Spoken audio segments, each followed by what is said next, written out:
altri interventi nell'Accademia.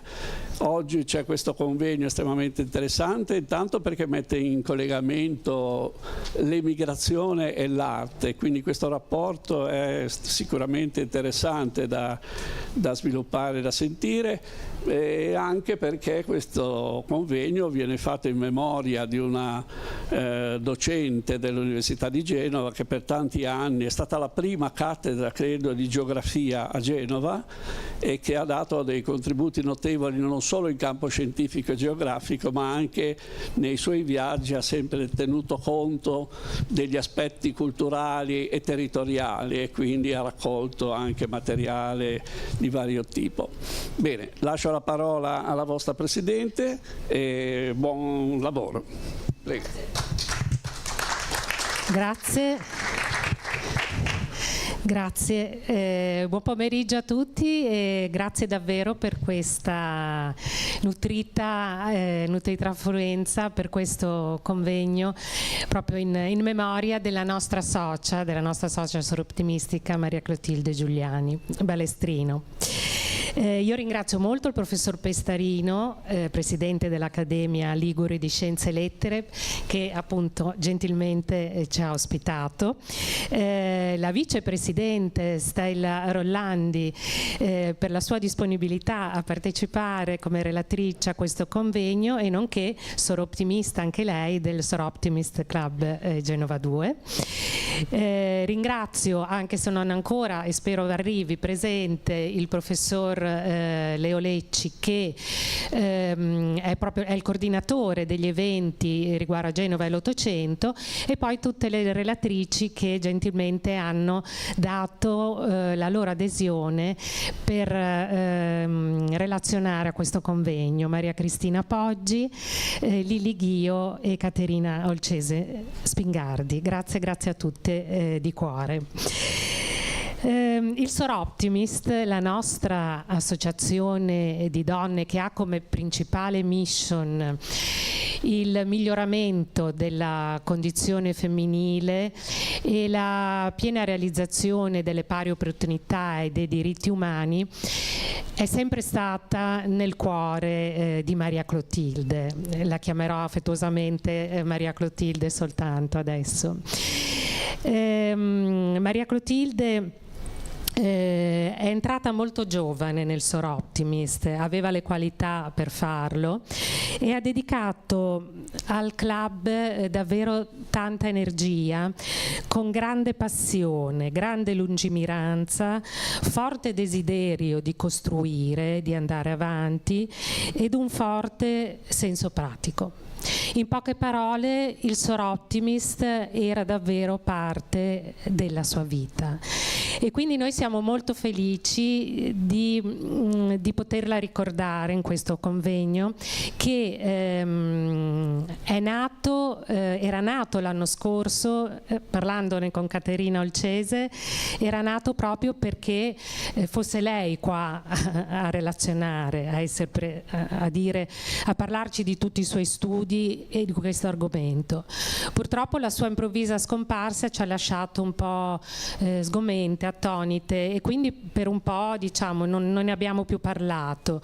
Poi rincontrandoci con Caterina abbiamo detto: ma perché non lo facciamo? E lei mi ha detto: stammi dietro. E allora abbiamo deciso di farlo in suo ricordo, e mi sembra una bellissima occasione per ricordarla. Il fatto che ci siano anche in più questo anno dell'Ottocento a Genova proprio corona il tutto, nel senso che quindi si inserisce bene anche in quest'ambito, e ringrazio il dottor Lecci che ci ha permesso appunto di inserirlo proprio in questi eventi. Per noi è un grande onore. Dico solo che il Soroptimist, a questo proposito, e anche appunto il ricordo di Maria Clotilde, vorrà proprio per ringraziare di questo evento sponsorizzare un restauro di un'opera sempre ottocentesca che ancora stiamo cercando di definire, di trovare insieme a Caterina Olcese. Io direi che ho terminato con la mia introduzione e lascio la parola a Maria Cristina Poggi, a Stella Rolandi, scusate, per il primo intervento. Grazie a tutti. Va bene. Se vuoi. Va bene.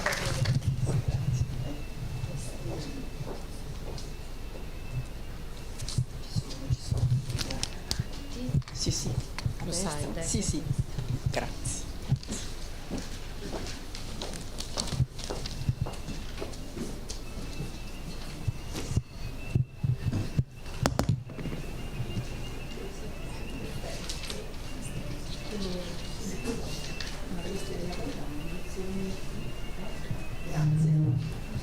Vediamo se è giusto così. Accendiamo. Così. Cosa accendo? Ci siamo, grazie. Buonasera a tutti e grazie per avermi dato l'occasione di tornare un po' su questi studi. Sarà un intervento non particolarmente affascinante, almeno se confrontato con quelli che mi seguiranno, ma spero che sia ugualmente di interesse per tutti voi. Grazie. La migrazione, dice Massimo Livi Bacci, uno dei più importanti demografi non solo italiani, è un fenomeno difficilmente classificabile per la varietà delle motivazioni e delle modalità con cui avviene, per l'intermittenza del suo fluire nel tempo, per la molteplicità delle circostanze che l'accompagnano e, come vedremo, tutti questi elementi diversi fra di loro sono presenti proprio nella migrazione italiana. Ci sono già delle migrazioni nel Settecento, a fine Settecento soprattutto, che sono delle forme di migrazione temporanea che dalle Alpi si dirigono verso la Francia, verso la Svizzera, verso l'Austria, anche la Germania, fino alla Polonia per quanto riguarda alcune regioni settentrionali, mentre dalla Sardegna, ma soprattutto dalla Sicilia, nel Settecento ci sono già delle migrazioni verso l'Africa settentrionale. Si può parlare in questo caso di una sorta di preistoria dell'emigrazione italiana. Non mancano sempre a fine 7, primi 8, le migrazioni transoceaniche, che vedremo essere molto più consistenti a partire dai decenni successivi. Diciamo che un primo momento importante, non per nulla ho dato come termine cronologico il 1820, è dato da quei movimenti della popolazione che si creano all'interno della penisola italiana e anche fuori di esse a partire dai moti carbonari del 1820-21, cui seguono le insurrezioni del 1831 e ancora le rivoluzioni del 1848-49. Avvengono in questo periodo, in questi decenni, degli spostamenti molto importanti all'interno della penisola e anche alla luce dell'assetto politico di allora da uno Stato all'altro. È una migrazione prevalentemente politica che segue gli avvenimenti legati anche alla giovane Italia, ma soprattutto si fanno intensi negli anni 1848-49. Voi sanno, gli studiosi particolarmente studiati da Bianca Montale per il Risorgimento italiano. I protagonisti del biennio rivoluzionario del 48-49 arrivano numerosi a Genova, sono prevalentemente degli inquisiti, sono sospetti, sono esuli politici che arrivano dal Lombardo-Veneto, dai ducati, dall'Italia meridionale, dallo Stato Pontificio, creano anche un problema non da poco nel governo subalpino, addirittura si formano dei comitati di soccorso per l'emigrazione ligure, ce n'è uno nel 1850 che è il comitato di soccorso per l'emigrazione italiana. Chi sono questi migranti? Sono anche persone con notevole cultura, con delle notevoli competenze anche professionali, ma sono prevalentemente operai e artigiani di difficile collocamento lavorativo. Fra gli esuli ci sono personaggi illustri, non ho il tempo di fare un lungo elenco, ma cito soltanto per esempio Terenzio Mamiani, futuro ministro dell'istruzione nel Regno d'Italia, e per esempio Stanislao Cannizzaro, un grande chimico che viene da Palermo.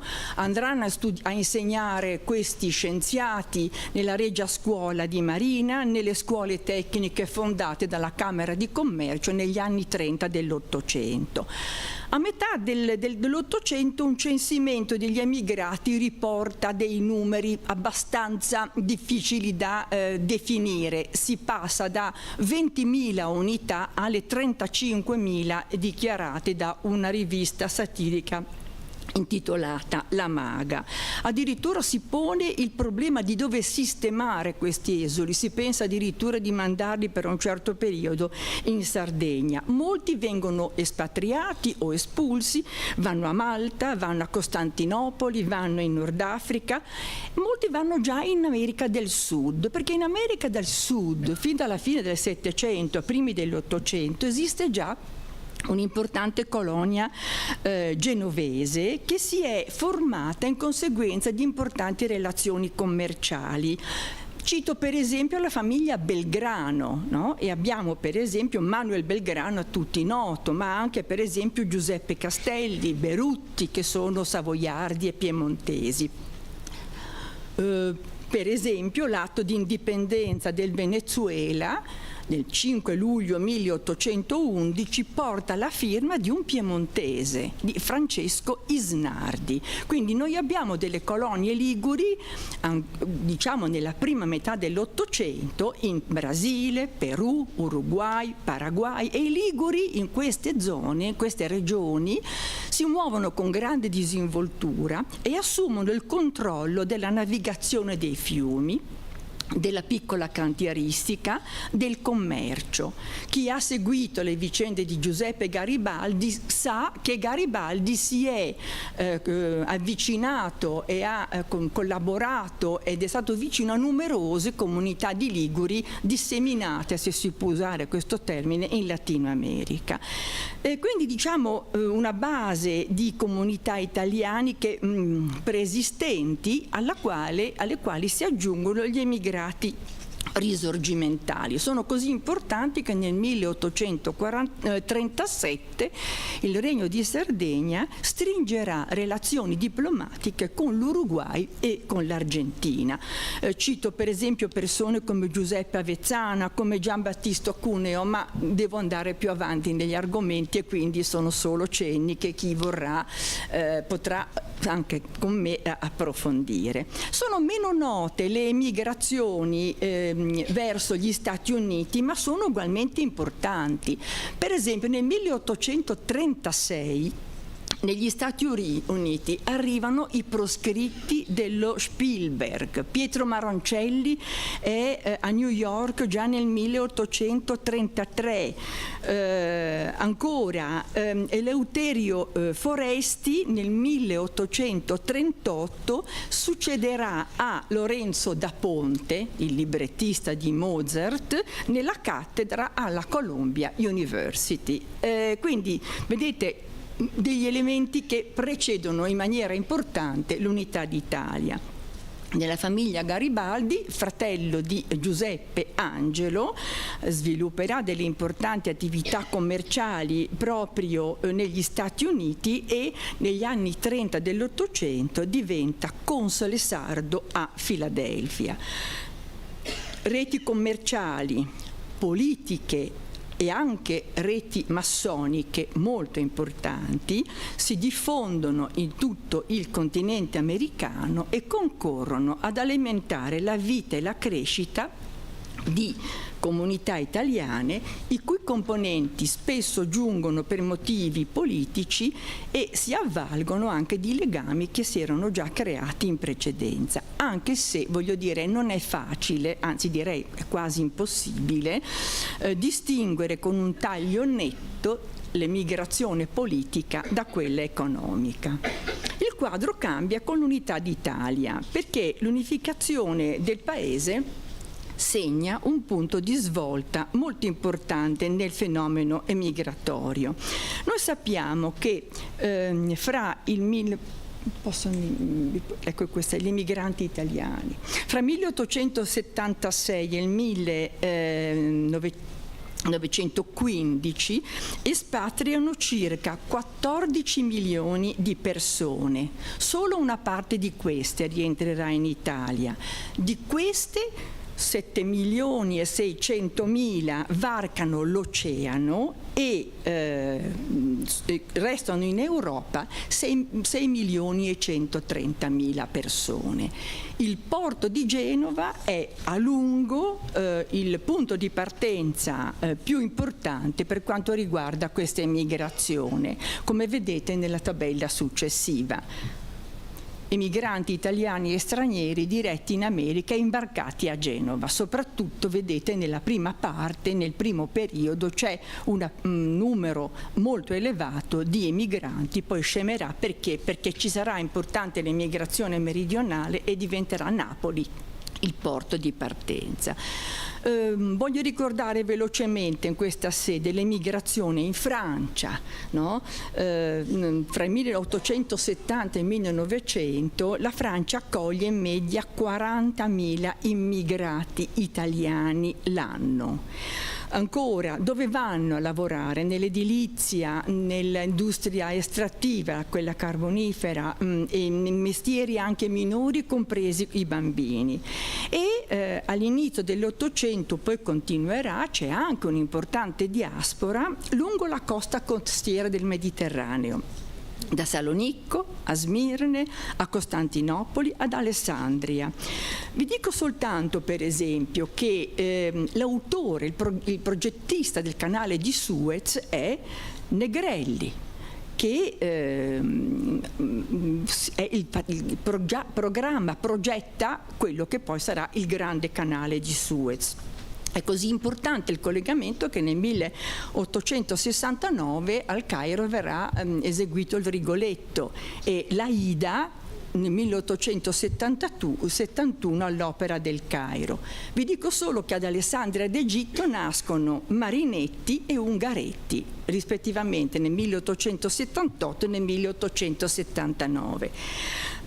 Vi faccio un esempio velocissimo. In Tunisia, per esempio, ci sono importanti pescherie. Cito solo questo esempio, prima dei Raffo e poi dei Parodi, come vedete, dei nomi genovesi di indiscutibile appartenenza regionale. Fino al 1900 il Nord è il principale esportatore di persone.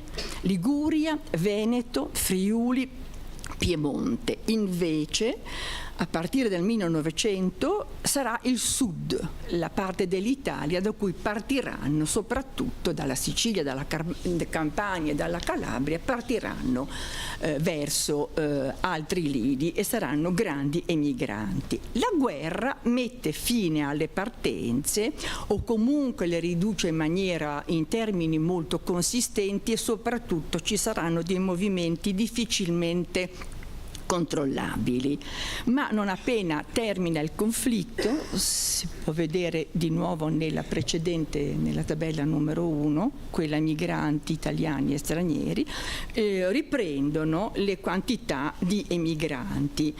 Soltanto nel 1920 si contano oltre 600.000 espatri. Quali sono le cause di questo fenomeno? La fase che va dalla metà dell'Ottocento alla Prima Guerra Mondiale può essere chiamata, anche se in termini anacronistici, la prima globalizzazione dell'economia italiana. Con questo termine si intende una crescente mobilità internazionale delle merci, dei fattori produttivi, capitale, lavoro e delle conoscenze, tecnologie e informazioni. Questo è il quadro in cui ci si muove, nonostante che ci siano una serie di interventi che poi cambieranno lo scenario. Inizialmente c'erano delle migrazioni peculiarmente politiche, ma dopo il 1861 la leva delle partenze, delle migrazioni è prevalentemente economiche. Inizialmente il Regno di Sardegna e poi d'Italia adotta una politica doganale libero-scambista e inserisce l'economia italiana nel commercio internazionale, sia intereuropeo ma anche intercontinentale. E il paese, quindi l'Italia, viene ad essere più soggetta alle fluttuazioni dei prezzi che sono collegati con le oscillazioni della domanda e quindi con i canali commerciali. Nel 1873 c'è una prima grave crisi, per cui c'è una caduta dei prezzi nei paesi industrializzati. Gli inglesi la definiscono grande depressione, non quella del 29, quella del 1873, ma poi soprattutto nel corso degli anni 70, la grande rivoluzione dei trasporti, in particolare la costruzione delle ferrovie americane, che fa sì che i prodotti cerealicoli dalla costa pacifica raggiungano la costa atlantica, unitamente ai grandi cambiamenti nella navigazione a vapore, fa sì che ci sia un crollo del prezzo dei cereali e l'invasione dei cereali americani in Europa a prezzi concorrenziali. Chi può affrontare tutto questo? Gli agricoltori europei si trovano in grandi difficoltà. Inizia una grave crisi agraria. Chi ha capitali disponibili, chi ha competenze per l'introduzione di innovazioni tecnologiche e aumentare la produttività, chi ha degli strumenti per fronteggiare questa difficoltà, avanza grandi richieste al governo per una protezione doganale e grandi industriali infatti ottengono la protezione doganale, quindi un cambiamento del regime doganale italiano che progressivamente viene introdotto dal 1878 al 1887. Sono messi dei prezzi doganali all'ingresso di cereali, tessuti di cotone, prodotti dell'industria metallurgica e siderurgica. Una delle più importanti conseguenze è la rottura doganale con la Francia. Noi italiani dall'Italia del Sud mandavamo in Francia agrumi, vino, prodotti legati all'agricoltura meridionale. La rottura doganale con la Francia interrompe questo flusso di merci e a partire da questo momento aumenterà l'emigrazione. Il governo Crispi riconosce la libertà di emigrare e nel 1901 nasce il Commissariato Generale per la tutela dell'emigrazione. L'emigrazione diventa l'unica risposta alla miseria. Buona parte, non tutti, buona parte degli italiani che emigrano lo fanno, come scriverà Edmondo De Amicis, per gli artigli della fame. Fine della citazione. Perché dove vanno questi italiani che sono prevalentemente in gravissima crisi economica? Un ruolo importante è quello che avviene negli stati, nelle terre americane, intanto perché i paesi dal Paraguay all'Uruguay eccetera raggiungono l'indipendenza e noi sappiamo che Garibaldi arriverà in Sud America nel 1836. E le tappe dell'indipendenza di molti paesi latinoamericani si accompagnano alla progressiva abolizione della tratta degli schiavi e della schiavitù come status giuridico. Non si può negare che l'abolizione della schiavitù delinei una nuova richiesta di manodopera nel caso particolare di quella emigrata. Lo so che non dovrei dirlo, che esco dall'argomento, ma un'informazione. L'abolizione della schiavitù nello Yemen e nell'Arabia Saudita è avvenuta nel 1962. In Mauritania nel 1980. Ogni tanto vanno ricordate queste date per capire molti fenomeni. Bene, torniamo alla storia. E sul fronte degli Stati Uniti sussiste una stretta correlazione fra l'introduzione della meccanizzazione del lavoro e poi peculiarmente del taylorismo, quindi la meccanizzazione e la ripetitività del lavoro da una parte. Chi non ricorda Charlie Chaplin in tempi moderni? E allora, se nella prima fase dell'emigrazione l'emigrato spesso era dotato di competenze professionali, era skilled, adesso, in questa nuova fase storica, soprattutto nell'America settentrionale, l'emigrato trova prevalentemente una occupazione come unskilled. Meno professionalizzato è, meglio è, perché può essere sottoposto, impiegato nell'organizzazione scientifica del lavoro. Taylor, e poi ci sarà Bedeau e così via. Gli emigrati che provengono dalle regioni meridionali hanno tassi di analfabetismo del 51-56%. Quelli che provengono dalle regioni del nord hanno tassi di analfabetismo dal 12 al 14% e vengono fatti anche dei corsi perché questi immigrati si impossessino dei minimi strumenti per superare dei test che vengono loro presentati. Negli Stati Uniti cominciano a diffondersi delle opinioni contrarie alla bassa qualità dell'immigrato e fin dalla fine dell'Ottocento si comincia a chiedere una selezione dell'immigrato. L'obiettivo statunitense è di evitare la cosiddetta degradazione della classe lavoratrice, anche se questa posizione è in contrasto con quanto chiedeva una componente degli industriali, due componenti della società con obiettivi, con interessi, con visioni diverse. Ma nel 1921 viene emanato l'Emergency Quota Act e quindi negli Stati Uniti si limitano gli arrivi annuali europei con un sistema di quote calcolato sul 3% degli immigrati di ogni nazionalità presenti nel paese in base a un censimento del 1909. Ebbene, pochi anni dopo, nel 1924, questa politica diventa ulteriormente restrittiva e si porta la quota dal 3 al 2% sulla base del censimento fatto nel 1890. Questo significa che anche gli italiani, ma in generale c'è un crollo delle migrazioni e nel caso dell'Italia c'è una fortissima pressione sul mercato del lavoro in Italia che adesso non ha più lo sbocco americano e, come è noto, uno degli interventi adottati dal governo italiano sarà proprio la bonifica integrale che trarrà la sua motivazione anche dal blocco migratorio effettuato dagli Stati Uniti. E mi avvio ad alcune osservazioni conclusive. Chi trae vantaggio da questo fenomeno così imponente? L'elenco sarebbe lungo, mi limito a citare. Primo, le compagnie di navigazione italiane e straniere, per esempio la Navigazione Generale Italiana, Abruzzo, il Lavarello, il Raggio. Uno di questi armatori dichiara in un'inchiesta parlamentare che gli emigrati sono la merce migliore perché non deperisce. È un fenomeno migratorio che, unito in generale all'incremento del viaggio per mare, favorisce per esempio la cantieristica.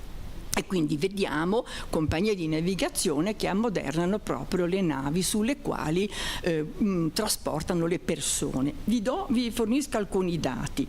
Per esempio, nella classe reale della Navigazione Generale Italiana per la Rotta del Plata ci sono 100 posti di prima classe, 124 nella seconda, 900 nella terza classe. 2 anni dopo i Piaggio costruiscono altre grandi navi con 1600 alloggi per migranti. Ma attorno al fenomeno migratorio si muovono anche altri soggetti, per esempio i sensali, gli agenti, tutte le forme possibili di intermediazione. È un fenomeno di portata epocale. di fronte al quale ci sono delle posizioni molto differenti fra di loro. Gli scalabriniani, che fanno riferimento a Monsignor Scalabrini, inizialmente si oppongono a tutto questo, ma sono poi costretti a organizzare un'accoglienza una volta che gli emigrati sono arrivati oltreoceano. Altri invece, come per esempio Bernardino Frescura, che insegnava geografia economica a quella che allora era l'Istituto di Economia, ritengono che sia un fenomeno interessante. E fra questi c'è Luigi Einaudi, che nel 1900 scrive Un principe mercante, studio sull'espansione coloniale italiana. Che cosa dice Einaudi? L'emigrazione, a suo parere, è una espansione di una etnia colonizzatrice. Anzi, ritiene Einaudi che grazie all'emigrazione sia possibile una integrazione dell'economia italiana con l'economia internazionale. Quindi si pone sulla riga, sulla posizione di coloro che sostengono la libertà del movimento di persone e che quindi si contrappongono ai grandi proprietari terrieri che invece ostacolano l'emigrazione, perché in questo modo avrebbero più manodopera disponibile a salari più contenuti. A suo parere, sempre Luigi Einaudi, il movimento di persone è una forma di libertà che consente ai lavoratori, cito, estenuati dalla miseria e dalla disoccupazione forzata, di dirigersi verso terre più ospitali e più feconde dell'agro romano o dei pascoli della Sardegna. Altri la pensano come lui, ma non è questo il caso di fermarmi, mi avvio alla conclusione. Einaudi, per rafforzare la sua posizione, descrive una vicenda che sottolinea la grande capacità degli italiani. La vicenda imprenditoriale, per esempio, di Enrico Dell'Acqua, che è un commerciante industriale, un commerciante all'ingrosso del settore tessile lombardo, che da Busto Arsizio si trasferisce in America Latina, dove fonda un grande gruppo commerciale e industriale. E in America Latina Dell'Acqua trasforma una massa di diseredati, di emigrati appunto, in esercito disciplinato e produttivo. Vedremo ben altri risultati nelle relazioni successive che ci diranno come questo flusso di persone abbia dato dei risultati e delle esperienze di altissimo profilo. Concludo dicendovi che non si può non citare in questo quadro, ahimè molto sintetico, vorrei l'ultima per favore, le rimesse degli emigranti, perché a cavallo fra 8 e 900 le rimesse degli emigranti sono definite una fantastica pioggia d'oro. È l'ingente afflusso di capitali verso l'Italia generato dalle rimesse degli emigrati e che si distribuisce capillarmente nelle campagne di tutta la penisola. Sono effettuate le rimesse attraverso il Banco di Napoli, che aumenta il numero delle sue filiali in tutto il territorio americano, prevalentemente latinoamericano, tramite le casse di risparmio postali, i vaglia postali internazionali, ma anche dei canali informali. Come vedete, più del 50% arriva in realtà in termini non controllati, perché è portato dalle persone che si muovono, a volte tornano in maniera definitiva, a volte ritorneranno nel continente americano, oppure vengono affidate a delle persone di cui forse non si sarebbero dovuti fidare. Ma attenzione, facendo delle proiezioni e delle stime sulle rimesse cosiddette invisibili, perché fuori del computo ufficiale, dal 1902 al 1913 si è calcolato che le rimesse totali ammontino a più di 5 miliardi e 370 milioni di lire. Quindi questa voce che andava a coprire, apparteneva alla voce partite invisibili del bilancio dello Stato, nel caso del nostro Paese questi capitali hanno concorso al decollo, al take-off dell'economia italiana 1890-1914. Credo che queste informazioni sull'emigrazione italiana nel periodo considerato possano fornire alcuni spunti di non poco interesse per tutti noi sul passato, ma forse anche un po' sul presente. Grazie.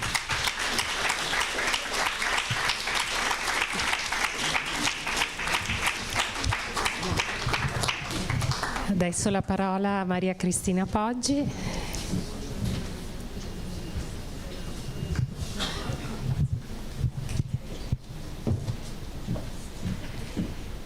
Che ci parlerà dell'emigrazione ligure in Argentina, i secoli XIX e XX, proprio lo studio di Maria Clotilde Giuliani Balestrino. Prima di iniziare vorrei soltanto fare una riflessione in questo senso, che è la prima volta che io parlo senza la professoressa vicino. Di solito sempre ai convegni, poi tutti gli anni dell'università l'ho sempre avuta al suo fianco, e oggi per me è un momento particolare di commozione, perché però me la sento molto vicina e spero con onore di poter portare un lavoro che lei aveva fatto qualche anno fa e molto interessante sull'emigrazione dei nostri connazionali in Argentina. Nel corso della sua prestigiosa carriera ultracinquantennale, contraddistinta da onorificenze a livello accademico, ricordo che la professoressa è diventata docente di geografia solo all'età di 22 anni, nel 1953. Era la prima geografa d'Italia. In ambito civile, perché ha avuto l'onorificenza di diventare Gran Cavaliere del Lavoro all'Ordine del Merito della Repubblica Italiana, borse di studio, di cui una gli è stata conferita dalla NATO, riconoscimenti istituzionali a vari livelli e una produzione scientifica stimata intorno alle 250 pubblicazioni. Però il numero, mi spiace, ma non è ancora quello definitivo, perché molte pubblicazioni, le ho trovate, sono sparse per l'Italia e all'estero. Quindi speriamo che qualche studioso continui a cercarne. La professoressa Maria Clotilde Giuliani Balestrino ha dedicato la sua vita, sempre con passione e interesse, allo studio della geografia, in tutti gli aspetti, a cominciato da quelli fisici, antropici, sociali, urbani e infine economici. Ma si è interessata da subito al fenomeno delle migrazioni, soprattutto nell'America Latina, soprattutto dove c'erano una comunità di oriundi italiani. È stato già detto che era un'infaticabile viaggiatrice, ha viaggiato molto per tutti i continenti, Asia, Africa, e memorabili sono le sue pagine dei viaggi, i suoi racconti. È stata più di 10 volte in Brasile, Paraguay, Uruguay, in Bolivia e infine in Argentina, da cui ha già trasmesso pagine memorabili di tradizione, di studio, di civiltà, per fare emergere lo sviluppo di questi paesi. Il contributo che oggi vi voglio portare è estratto da un volume suddiviso in 2 tomi, il periodo eroico dell'emigrazione italiana in Argentina. In questo volume la professoressa tratta un excursus storico delle migrazioni, a cominciando dai primi anni dell'Ottocento, sostenendo che ancora oggi la presenza dei nostri italiani noi la possiamo vedere, vedete tutti i paesi che ha visitato, la possiamo vedere ancora nelle tracce delle città, sia sulla costa dell'Argentina sia nell'entroterra, a Buenos Aires, a Bahia Bianca, Comodoro Rivadavia e poi Cordoba e Rosario. L'emigrazione dei Liguri fu precoce, ma si distinse da tutte le altre migrazioni provenienti da altre regioni d'Italia, perché non era dettata dall'indigenza, ma bensì dall'intraprendenza, dalla laboriosità. E un'altra caratteristica che non si è insediata nel tessuto dell'agricoltura, ma bensì nel tessuto urbano, interessando tutte le classi sociali, quindi dai commercianti, dagli artigiani, dagli intellettuali e dagli imprenditori. Dall'Ottocento si possono individuare in Argentina 3 differenti classi sociali. La prima è definita elitaria, perché era costituita da commercianti, da imprenditori, da professionisti, da professori, ma anche da perseguitati politici. La seconda invece commercianti ed armatori che lavoravano nel porto della Plata, soprattutto anche nelle traversate oltreoceane verso Genova. Infine, l'ultima ondata migratoria riguardava gli agricoltori e gli artigiani. La ragione di questo ritardo dovuto nel settore primario è data che il numero dei coltivatori è resiguo, ma anche altri fattori, cioè vedete qui sono gli emigrati, vedete anche dall'abbigliamento, come faceva osservare, sono tutti molto compiti, vestiti molto bene, quindi si vede una grande dignità. Vediamo che i coltivatori erano pochi e si trovavano sia nella pampa umida sia nella pampa secca. Inoltre erano presenti anche molti latifondisti e erano presenti anche i gauchos e i peones. Inoltre c'era la retratezza delle tecniche agricole, però un fatto importante, le condizioni anche climatiche avverse, la grande siccità, e un fatto importantissimo, la periodica invasione delle cavallette, che la professoressa ha riportato testualmente le parole di un contadino di Rosario. La disgrazia maggiore è che tutti gli anni queste fertilissime terre vengono danneggiate dalle cavallette, che riducono tutto in miseria. È una gran massa di insetti che coprono il sole come una spessa nuvole e dove scendono pare che nevichi. Solo la seconda metà dell'Ottocento, quando le compagnie di colonizzazione acquistavano, rivendevano e affittavano ai coloni con un contratto di 3 anni, le famose chatras, la situazione agricola cambia, perché non diventa più da pascolo ma diventa coltivata. Allora si coltiva l'erba medica, il mais, il frumento, cotone, lino. Noi ci troviamo nel Chaco, che si trova a nord, Formosa, mentre anche nella Patagonia, che troviamo invece a sud. Nel 1865 erano già presenti 600.000, destinati ad aumentare a 1.300.000 nel 1895. Sulle operazioni di compravendita la professoressa si è soffermata moltissimo e ha raccontato con dovizia di particolari tutte le strategie lusinghiere e truffaldine con le quali venivano attirati questi nostri immigrati in paese per la maggior parte molto inospitali. Ad esempio racconta che i toponimi spagnoli venivano italianizzati, o nel caso per attirare dei contadini piemontesi utilizzavano i nomi dei reali piemontesi, reali sabaudi. Nella pampa, che era arida, isolata, vuota, le famose chacras, erano recintate da filo spinato, il cosiddetta alambre. Erano isolate, per cui i connazionali vivevano in una solitudine estrema, non c'era contatto tra di loro. Gli unici protagonisti di questo ambiente era l'almaceneros e il curandero. Almaceneros era semplicemente colui che è genere di un magazzino di generi di prima necessità, ma anche nel caso un prestatore di denaro. Invece il curandero, che in mancanza di personale sanitario offriva la prima medicina empirica con erbe medicinali. Tuttavia, con queste difficoltà anche gravose, logiche, tecniche, ambientali, si sono venuti a formare tra i nostri genovesi dei medi e grandi piccoli patrimoni terrieri. A questo proposito la professoressa che mi ha preceduta aveva ricordato i Belgrano, la famiglia Belgrano. Io ricordo Domenico Francesco Belgrano, che è partito da Oneglia, poi si è trasferito a Cadice e poi si è trasferito a Buenos Aires, dove diventa un ricco commerciante di grano. Lo stesso l'ha fatto anche il figlio, che non soltanto si è battuto per l'indipendenza della Repubblica del 1816 argentina, ma è diventato anche console del consolato sardo, segretario del consolato sardo.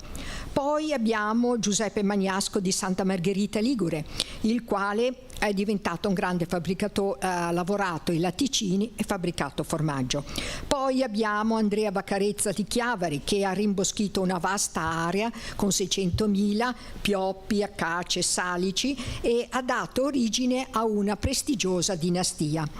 Ernesto Piaggio di Genova fondò fabbriche per la brillatura, produzione di amido di riso, e con il conterraneo Alessandro Ferro ha lavorato per sfruttato i giacimenti che si trovano esattamente nella penisola di Valdes, che la vedete qua alle mie spalle, che è a sud del Buenos Aires, e ha trasportato molto legname dall'entroterra, fluitava verso i porti d'imbarco.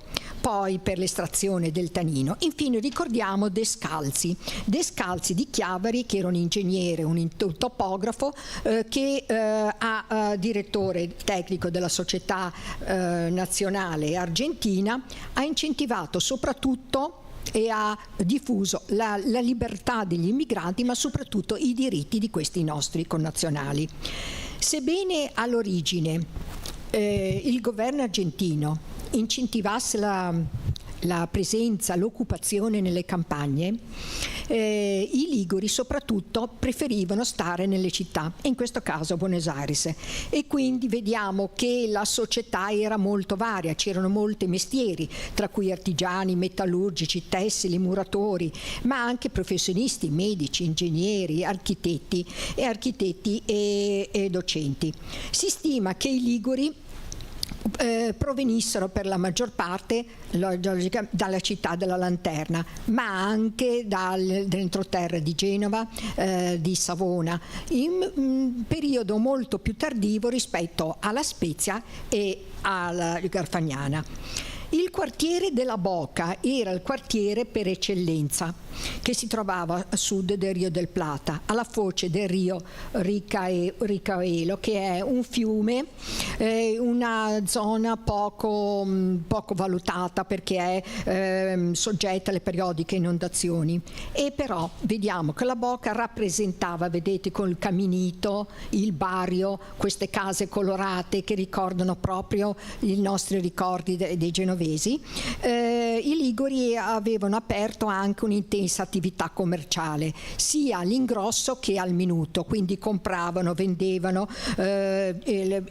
c'erano proprietari di drogherie, pasticcerie, depositi di vino, di frutta, ma allo stesso tempo erano dei grandi costruttori navali. Infatti il 70% del naviglio al Plata lo detenevano proprio gli italiani. Si stima che nella prima metà dell'Ottocento la ricchezza dei genovesi, in questo caso dei liguri, fosse molto ingente, stavano anche molto bene e acquistavano dei grandi territori, le cosiddette estancia, ma non soltanto, investivano in terreni, soprattutto in brigantini, in salatori di acque bovina, e come i Lavarello, i Devoto, i Caprile, i Tiscornia. Dai documenti d'archivio si sa che a Chiavari erano già aperte 6 banche, mentre nel 1871 Luigi Viale ed altri ricchi connazionali avevano fondato il Banco d'Italia, il Banco di Roma, il Banco Popolare Italiano e la Banca Francese, mentre nel 1872 a Buenos Aires c'erano già molte sedi finanziarie al servizio dei nostri migranti. Succursali poi ce n'erano moltissime, che erano a Cordoba, erano nel Chaco, erano a Santa Fe. In ambito assicurativo invece predomina una figura particolare, un certo Andrea Seitun, è un nomignolo dialettale genovese, era saitone di Albissola, è entrato in borsa, diventa agente di cambio e ha inventato la cedola, che in breve tempo diventa che cosa? Un grande proprietario di immobili. A questo riguardo vediamo che Luigi Einaudi soprannome i principi mercanti self-made men italiani con spiccate personalità di intelligenza ed operosità. Tra questi ricordiamo anche Antonio Devoto di Lavagna, che con i suoi fratelli aprì una casa di importazione, ma non soltanto acquistò un terreno di 3.500 km quadrati, l'ha coltivato, poi ha ripristinato tutte le aree della periferia di Buenos Aires, ha realizzato un frigorificio argentino destinato all'esportazione della carne congelata in tutta Europa e fu tra i fondatori dell'ospedale italiano. È stato anche presidente per 36 anni della Banca Italiana. Il governo argentino gli ha dedicato alcune stazioni ferroviarie, asili, scuole e Vittorio Emanuele III l'ha nominato conte. Ora passiamo al comparto della navigazione e il comparto commerciale. Nel comparto della navigazione furono attive intere generazioni di armatori liguri. Abbiamo il Lavarello, il Mascarello, i Caprile, i Palma, De Negri, della Zoppa.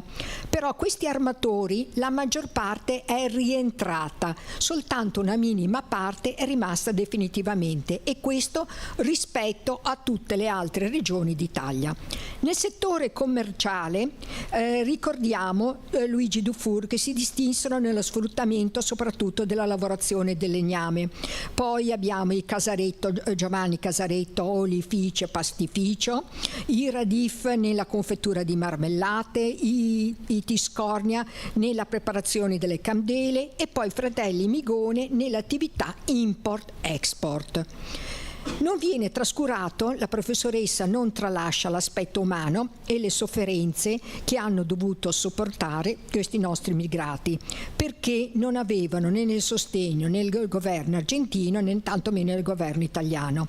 Disagi, false promesse, raggiri, lusinghe sono narrate con dovizia di particolari in un affresco molto vivace e accattivante. La docente afferma che tra la fine dell'Ottocento e il secondo dopoguerra, in circa 180 anni, emigrarono in Argentina circa 4 milioni di italiani. Però di cui soltanto 2 milioni sono rimasti fissi, predominio, e questo è un fatto molto importante, prima di tutto rispetto alle altre regioni d'Italia, perché è stato un numero molto ingente, e poi in secondo luogo perché hanno caratterizzato con la loro presenza la fisionomia etnica e culturale di un paese, promuovendo il suo sviluppo, ma soprattutto il progresso scientifico. Questo eccezionale, queste sono, le abbiamo dette, questo eccezionale arrivo di persone è stato determinato anche da 2 fattori importanti. Una, per confermare l'indipendenza dell'Argentina acquistando dei grandi terreni, e secondo, le condizioni socio-politiche storiche della fine dell'Ottocento e l'inizio del Novecento in Italia. In questo lasso di tempo milioni dei nostri connazionali hanno concorso a creare nell'oltreoceano una seconda patria, divenendo i protagonisti in tutti i campi dell'economia, nella metallurgia, nell'edilizia, nella meccanica, nelle produzioni zootecniche, nella ristorazione e infine nella cultura. Parlando della cultura, la professoressa si sofferma molto a raccontare gli avvenimenti che hanno caratterizzato la scuola Dante Alighieri, che per la diffusione della lingua italiana nel mondo. è stata costruita da Giosuè Carducci.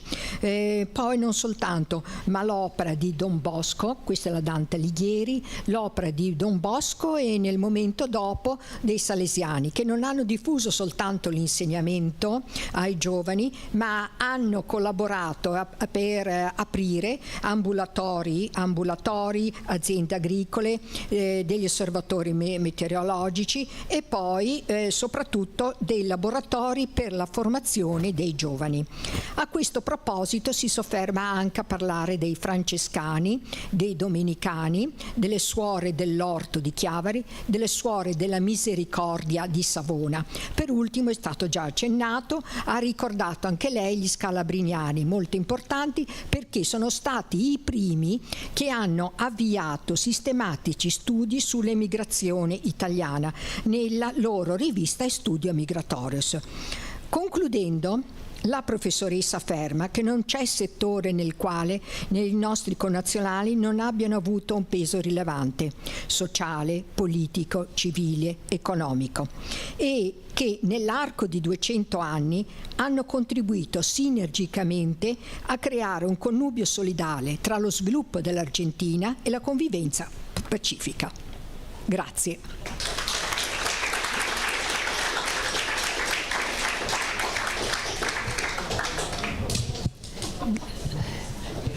Grazie a lei. Grazie alle nostre prime due relatrici, Maria Stella Rolandi che ci ha sapientemente introdotto in questo secolo di emigrazione italiana, e a Maria Cristina Poggi che ha fatto parlare appunto la voce di Maria Clotilde. Grazie. Nel mentre Lili Ghio e Caterina Olcese sistemano le diapositive, se c'è qualche breve intervento prima di procedere, se qualcuno vuol fare qualche domanda alle due relatrici sono ben accette, altrimenti proseguiamo. Ecco. Vuoi parlare di qua o parli no, di lì? Abbiamo visto che delle si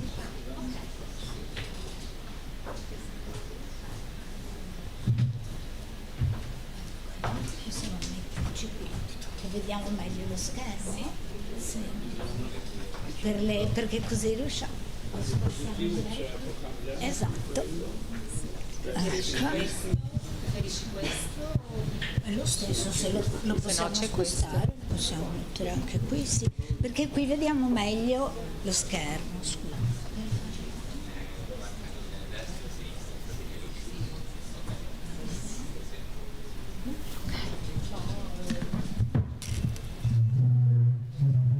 Ecco. Allora, sì, si sente benissimo. Dunque, ecco, il nostro discorso prende avvio da Lavagna e più... Sì, così, ok? Si sente ora? Benissimo. Il nostro discorso prende avvio da Lavagna e più precisamente dal cimitero di Lavagna, che è un complesso molto suggestivo che si sviluppa alle spalle della cattedrale della parrocchiale di Santo Stefano, dove è un complesso nel quale numerose sono le tracce dell'emigrazione nell'America Latina e in particolare diverse testimonianze sono tramandate dalle iscrizioni poste sulle lapidi, soprattutto nella parte più antica del cimitero, che è quella che vediamo che si sviluppa in salita sulla collina e che è caratterizzata da questa straordinaria selva di sculture che sono soprattutto opera dei marmorari attivi, sono botteghe di marmorari, erano molto numerose a Lavagna. Una delle ditte più celebri è quella dei fratelli Repetto, e a questa volevo farvi vedere alcuni esempi. Ecco, alla famiglia Repetto apparteneva appunto Agostino Repetto, la cui tomba presenta una iscrizione molto articolata che ne illustra le vicende. Agostino Repetto è stato anche un garibaldino, ma a noi interessa la seconda parte, dove possiamo leggere appunto: dedicatosi al commercio, fondò con successo casa a Buenos Aires, anche se poi Agostino Repetto, accortosi d'un male incurabile, decise di rientrare in patria con la famiglia e purtroppo non riuscì ad approdare a Lavagna perché morì prima a Marsiglia in giovane età. E poi questa è un'altra invece, è la tomba di Bartolomeo Rocca, dell'intraprendente Bartolomeo Rocca, emigrato appunto nel 1837 in America, dove divenne un imprenditore e introdusse nei Saladeros una macchina la quale fu trovata di tanto vantaggio che anche dopo 50 anni non soffre modificazioni. Era una sorta di pressa per spremere il grasso dagli scarti della lavorazione. Tornato in patria visse davvero patriarca, ma sono numerose appunto le testimonianze che troviamo in questo contesto.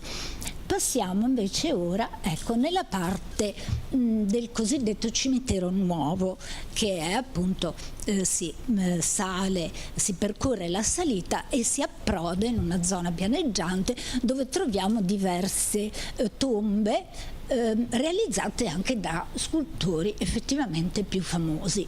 Tra questi Luigi Brizzolara, che è autore della tomba che qui vediamo, ma ne abbiamo almeno altre due nel cimitero di Lavagna. Brizzolara è uno scultore nato a Chiavari in una famiglia di famosi ebanisti e fu molto attivo naturalmente nella zona del Tiguglio, ma anche a Genova, perché si trasferì, frequentò l'Accademia, fu allievo di Giovanni Scanzi e poi ebbe abitazione e studio a Genova, in via Montaldo ancora esiste la palazzina Brizzolara.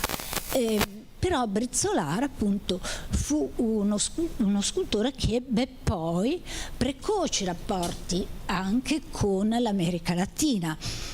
Lo sappiamo perché nel 1909, insieme all'architetto Gaetano Moretti, architetto milanese, un architetto molto importante, che però ha lavorato a lungo anche a Chiavari, l'autore fra l'altro del progetto del cimitero urbano di Chiavari, bellissimo, e vinse appunto, insieme vinsero il concorso per il monumento all'indipendenza argentina nel 1909. Il monumento, che era veramente molto articolato, grandioso, non venne realizzato, però aprì la strada a Brizzolara e allo stesso Moretti per numerose commissioni in America Latina, non soltanto in Argentina ma anche in Brasile e Venezuela.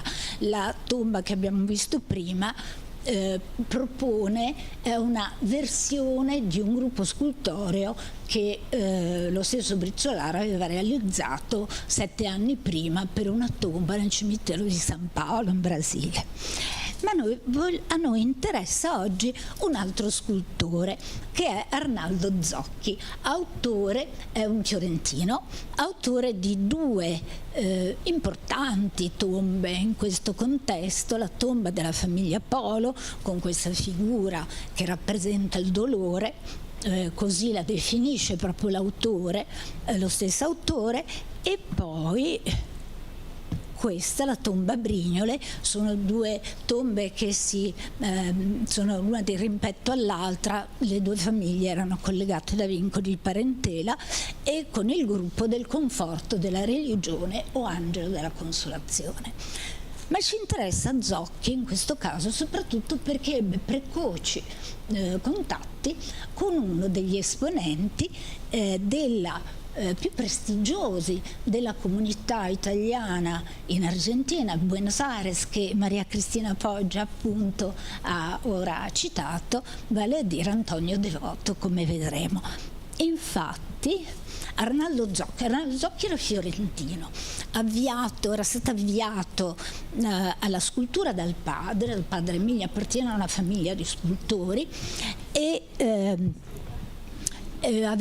si era poi così. Sì. Si era poi trasferito a Firenze, aveva studiato a Firenze con Augusto Rivalta e quindi a Roma, e aveva avviato una intensa attività. Una delle sue prime opere monumentali è il monumento a Giuseppe Garibaldi per Bologna, portato a compimento nel 1900. Ma nel 1908 già Zocchi si qualifica vincitore di un concorso che era stato bandito per il monumento a Cristoforo Colombo, che la comunità italiana a Buenos Aires intendeva donare alla città in occasione del centenario della rivoluzione, quindi dell'indipendenza. E qui abbiamo le immagini del bozzetto, appunto, che è stato pubblicato su diversi giornali e riviste, e che il monumento, poi lo vedremo, verrà poi portato a compimento e messo in opera tardi, nel 1921, anche perché ci fu l'intermezzo della guerra che rallentò i lavori. Però appunto, ecco, questo è un'altra pagina del giornale che abbiamo visto dell'Italia, questa rivista Italia, dove appare anche la fotografia del promotore dell'iniziativa, già a partire dal 1907, Antonio Devoto, appunto figura eminente della comunità italiana in Argentina, e riprende appunto quanto Maria Cristina Poggio ha già detto, che ho citato appunto un brano della professoressa Giuliani Balestrino: nel mondo urbano argentino, dalla minutissima folla dei piccoli imprenditori emersero a fine Ottocento quelli che Luigi Einaudi chiamò principi mercanti, self-made men italiani dalla fortissima personalità, intelligenza, operosità. Uno di questi è di certo Antonio Devoto. Ecco, le origini della famiglia di Antonio Devoto tra Carasco e Lavagna, perché era originario propriamente di Carasco, quindi nella bassa Val Fontana Buona, il nonno Andrea Devoto, che negli anni 80 del Settecento sposa Maddalena Sanguinetti, però nella chiesa di Santo Stefano a Lavagna, che era la parrocchia della sposa. La coppia poi si stabilisce a Lavagna, dove nasce il figlio Giuseppe, che poi sarà il padre di Antonio e dei suoi fratelli. Nel 1815 circa Giuseppe Devoto sposa Rosa Vaccarezza, questa volta nella chiesa di San Marziano a Carasco, e in questo borgo nasceranno i primi due figli della coppia, Anna e Andrea. Andrea, che diventa sacerdote, muore giovane, e sappiamo che fra l'altro uno dei fratelli, Bartolomeo, già nei primi anni ormai del Novecento, farà ampie donazioni alla chiesa di Santo Stefano a Lavagna e provvederà all'apparato decorativo di due cappelle, e ci sono le iscrizioni ancora che tramandano memoria di questa donazione, e quella dei santi Pietro e Andrea è dedicata appunto alla memoria di questo fratello precocemente scomparso. A Lavagna invece poi si trasferisce nuovamente la famiglia, e a Lavagna nascono altri 8 figli. 4 maschi, appunto, poi si trasferiranno intorno alla metà del secolo in Argentina. Rimarrà un solo maschio, gli altri sono tutte femmine, Giovanni Battista, ma poi anche il figlio di Giovanni Battista raggiungerà gli zii a Buenos Aires. Ecco, la famiglia dei milioni è detta la famiglia Devoto, così è la definizione di Zuccarini, ma sono la famiglia dei Milioni, la famiglia dei Creso, perché in effetti l'esponente più noto è Antonio, ma Antonio spesso opera in collaborazione con i fratelli, e alcuni poi per esempio Tommaso fu poi particolarmente intraprendente a sua volta. Comunque Antonio Devoto, vedete, nasce nel 1833, morirà nel 1816. Il fratello maggiore Gaetano, nato nel 28, arriva a Buenos Aires nel 49. Antonio approderà l'anno successivo insieme al fratello Bartolomeo e poi li raggiungerà nel 1854 il più giovane Tommaso. All'inizio Antonio lavora come dipendente fra l'altro di Antonio De Marchi, che è un altro personaggio interessante, che era stato anche segretario del primo console del regno sardo a Buenos Aires, e poi avvierà un'attività in proprio di commercio al dettaglio. A partire dagli anni 60 però si avvia la fortuna dei Devoto, insomma la loro crescita economica di Antonio, ma ripeto anche dei fratelli. Dagli anni 60 Antonio Devoto, qui ho un po' sintetizzato le loro maggiori attività che propongono una diversificata articolazione, peraltro, quindi incomincia ad operare sia nel commercio di importazione ed esportazione, sia nel settore immobiliare urbano. Acquista e vende terreni proprio nel territorio cittadino. In questi due settori si associò soprattutto al fratello Bartolomeo. Di solito invece operano insieme gli altri due fratelli, Gaetano e Tommaso. A partire dagli anni 70 entrò anche nel settore finanziario. Nel 1872 fu infatti uno dei fondatori del Banco d'Italia e Rio della Plata.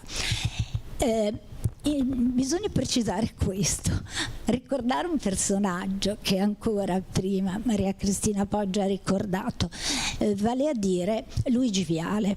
Luigi Viale era stato uno dei promotori dell'iniziativa, ma Luigi Viale muore nel 1871, muore nel naufragio del piroscafo America, muore eroicamente perché salva una signora, però lui non riuscirà invece a porsi in salvo. Però Antonio Devoto aveva sposato la nipote di Luigi Viale, la figlia di Bartolomeo, e quindi è coinvolto da subito in questa impresa proprio grazie attraverso anche a questo legame di parentela, insomma, che si era allacciato. E del resto poi Bartolomeo Viale invece entrerà a far parte appunto del banco. Antonio Devoto ricoprì la carica di presidente dal 1874 al 75 e di nuovo per 24 anni consecutivi dall'82 al 1916. E la banca divenne una delle principali istituzioni finanziarie del paese, dotata di numerose filiali, e lo sappiamo, fu anche molto importante anche in occasione quando si dovevano raccogliere, no, i fondi per importanti imprese, come ad esempio il monumento a Manuel Belgrano a Genova, e questo banco funzionò molto bene. Una delle funzioni principali del Banco d'Italia e Rio della Plata era la gestione dei risparmi degli immigrati e delle rimesse che inviavano in patria. Era poi associata ad altre banche all'inizio, già alla Banca di Genova, al Banco Italico, una banca milanese. Altra operazione in campo finanziario fu la creazione del Banco Immobiliario, che durò dal 1887 al 1893 e acquistò, avviandone poi l'urbanizzazione, quei terreni sui quali poi si sarebbe sviluppato quel quartiere che a tutt'oggi si chiama Villa Devoto, che trae il nome da Antonio Devoto perché era il presidente del Banco Immobiliario. Poi il banco cessò di esistere in quanto tale nel 1893 a causa della crisi finanziaria che aveva colpito il paese, e quindi fu trasformato in società di assicurazioni, la Immobiliaria, di cui Devoto era azionista e presidente, e che ebbe invece molta fortuna, grande successo e lunga vita.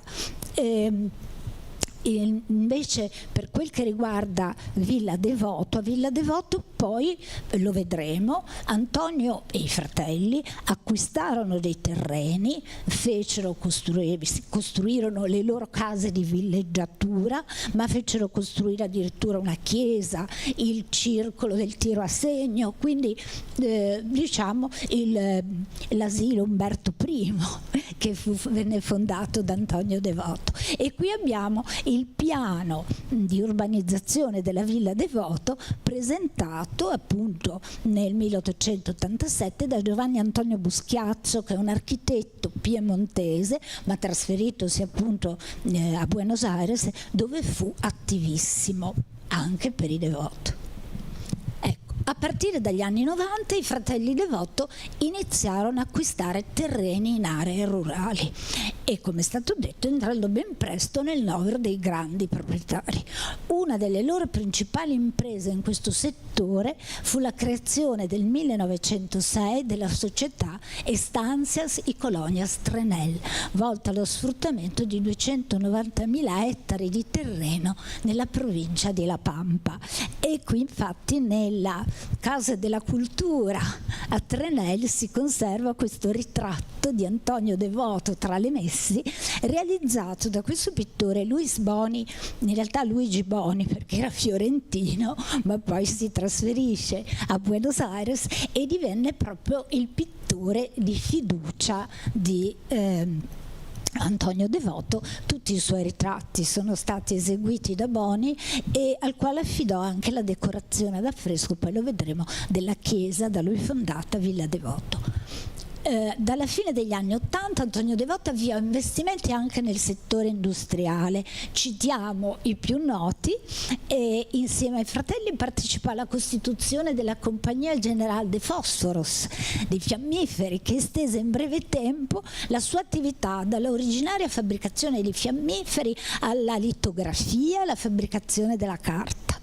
E nel 1903 fu tra i promotori, poi presidente della società Frigorifico Argentino, che operava invece nel settore della lavorazione e esportazione della carne congelata, fino ad allora prevalentemente monopolizzato dagli inglesi. Ecco, qui ho messo alcuni manifesti pubblicitari, come si vede la Immobiliaria, la società di assicurazioni, e qui il presidente figura Giuseppe Devoto, siamo nel 10.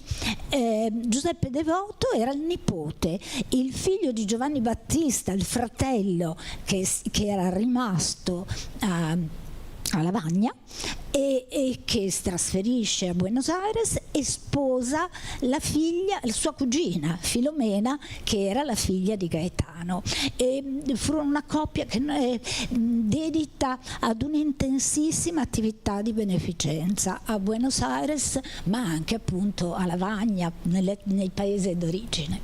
E qui appunto invece l'altra immagine, l'altra locandina è della Compagnia General de Fósforos, come vedete produce fiammiferi, ma anche cataloghi, affiche e almanacchi e blocchi, proprio a testare questa diversificata attività di cui si è detto. Qui abbiamo invece le immagini della casa di villeggiatura che Antonio Devoto si fece costruire appunto a Villa Devoto, aveva poi la sua residenza nel centro cittadino. Questa era la casa appunto di villeggiatura, fatta costruire anche qui l'architetto Giovanni Antonio Buschiazzo, e Devoto la fece costruire insieme alla prima moglie. Mentre quando nel 96 Rosa Viale morì, e Devoto nel 1901 sposò Elena Piombo, e a questo punto avviarono la costruzione di un palazzo più imponente, sempre a Villa Devoto, noto come Palazzo Devoto, che però è stato distrutto, dove Antonio non riuscì mai ad andare ad abitare, e anche la moglie, che poi morì poco dopo di lui nel 23, e gli eredi Piombo poi decisero di disfarsene. Poi alla fine questo palazzo venne distrutto, mentre parte degli arredi si conservano al Museo delle Arti Decorative di Buenos Aires. Ecco, questa è la Basilica di Sant'Antonio da Padova, che venne fatta costruire appunto da Antonio Devoto. Già quando il Banco Immobiliare acquistò il territorio di Villa Devoto, aveva previsto la costruzione di una chiesa che doveva essere dedicata a Santa Rosa. Poi la costruzione si arrestò e Antonio Devoto, di sua iniziativa, la riprese a partire dal 1913 e appunto poi coinvolse il suo pittore Boni nell'apparato decorativo.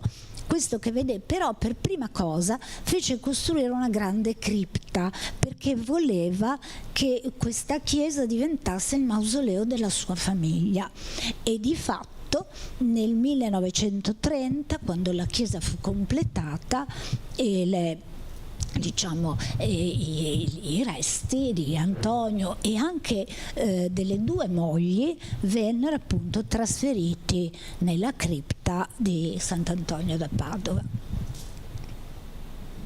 Ecco, invece qui ho messo questa è l'immagine della tomba di famiglia di Tommaso Devoto, più piccolo dei fratelli, che è nel cimitero della Recoleta e che è opera di Luigi Brizzolara, lo scultore che abbiamo visto in partenza, che abbiamo menzionato in partenza e che abbiamo detto fu veramente molto attivo in questo senso. Tommaso Devoto possedeva un grandioso palazzo nel centro di Buenos Aires, tanto che quando il presidente del Brasile si recò in visita ufficiale nel 1900 a Buenos Aires, venne ospitato nel palazzo di Tommaso Devoto. Ecco, qui invece ecco un'altra cosa da ricordare, quindi Tommaso nel 1916 Antonio Devoto morì, ma dobbiamo ricordare l'intensa attività anche di beneficenza che svolse nei confronti della terra che l'aveva accolto e della sua terra d'origine. E durante la guerra, allo scoppio della guerra, fondò il Comitato Italiano di Guerra per inviare contributi in denaro e facilitare il rimpatrio dei connazionali, e per questo il 25 gennaio 1915 il re d'Italia Vittorio Emanuele III gli conferì il titolo di conte, anche se poi appunto di lì a poco nel luglio dell'anno successivo Antonio Devoto morì. Quindi non vide l'inaugurazione del colossale monumento a Colombo, che venne appunto inaugurato nel 1921. Era originariamente collocato presso la sede del governo argentino, come potete vedere, no? Sullo sfondo della fotografia che è appunto alla mia destra si vede la Casa Rosada, dove rimase fino al 2013, quando poi venne spostato, venne smontato e poi nel 2017 restaurato e ricollocato in prossimità invece del fiume, quindi in una posizione molto diversa. Un monumento grandioso. Qui vedete soprattutto questo gruppo allegorico che circonda la base del del monumento, sul quale poi si innesta il pilastro che sostiene la statua del navigatore, e raffigura, ho riportato la descrizione fornita appunto dall'illustrazione popolare nel 1908, quando venne presentato il bozzetto, la nave che trasporta la civiltà, che è questa figura femminile guidata dalla scienza e dal genio. Il genialato lo vediamo da questa parte. Questo, rotte le catene dell'oceano soggiogato, si vede la figura dell'oceano, no? Che ricorda un po' le figure delle divinità fluviali antiche, accenna alle terre lontane. Poi a tergo i navigatori, i primi sbarcati, baciano il nuovo continente e vi piantano la croce. Questo aggruppamento circonda ininterrotto il basamento sul quale, in atto di scrutare l'oceano, sorge la statua del grande genovese. Nel 1927 venne inaugurata appunto a Villa Devoto anche una statua bronzea, sempre realizzata da Zocchi, appunto raffigurante Antonio Devoto, celebrativa di Antonio Devoto.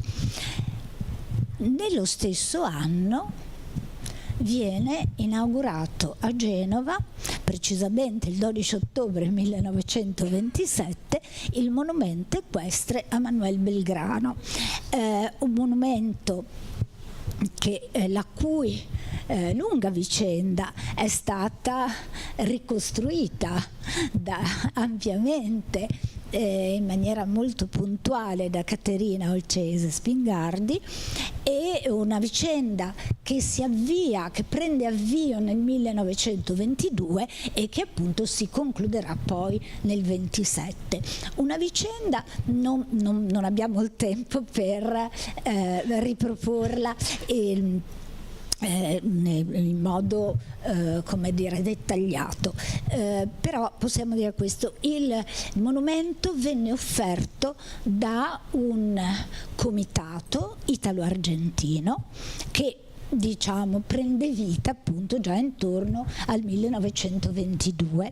Uno dei primi animatori fu Elia Lavarello, che tuttavia scomparve poi presto l'anno successivo, e quindi furono invece animatori dei due comitati, quello italiano e quello argentino, che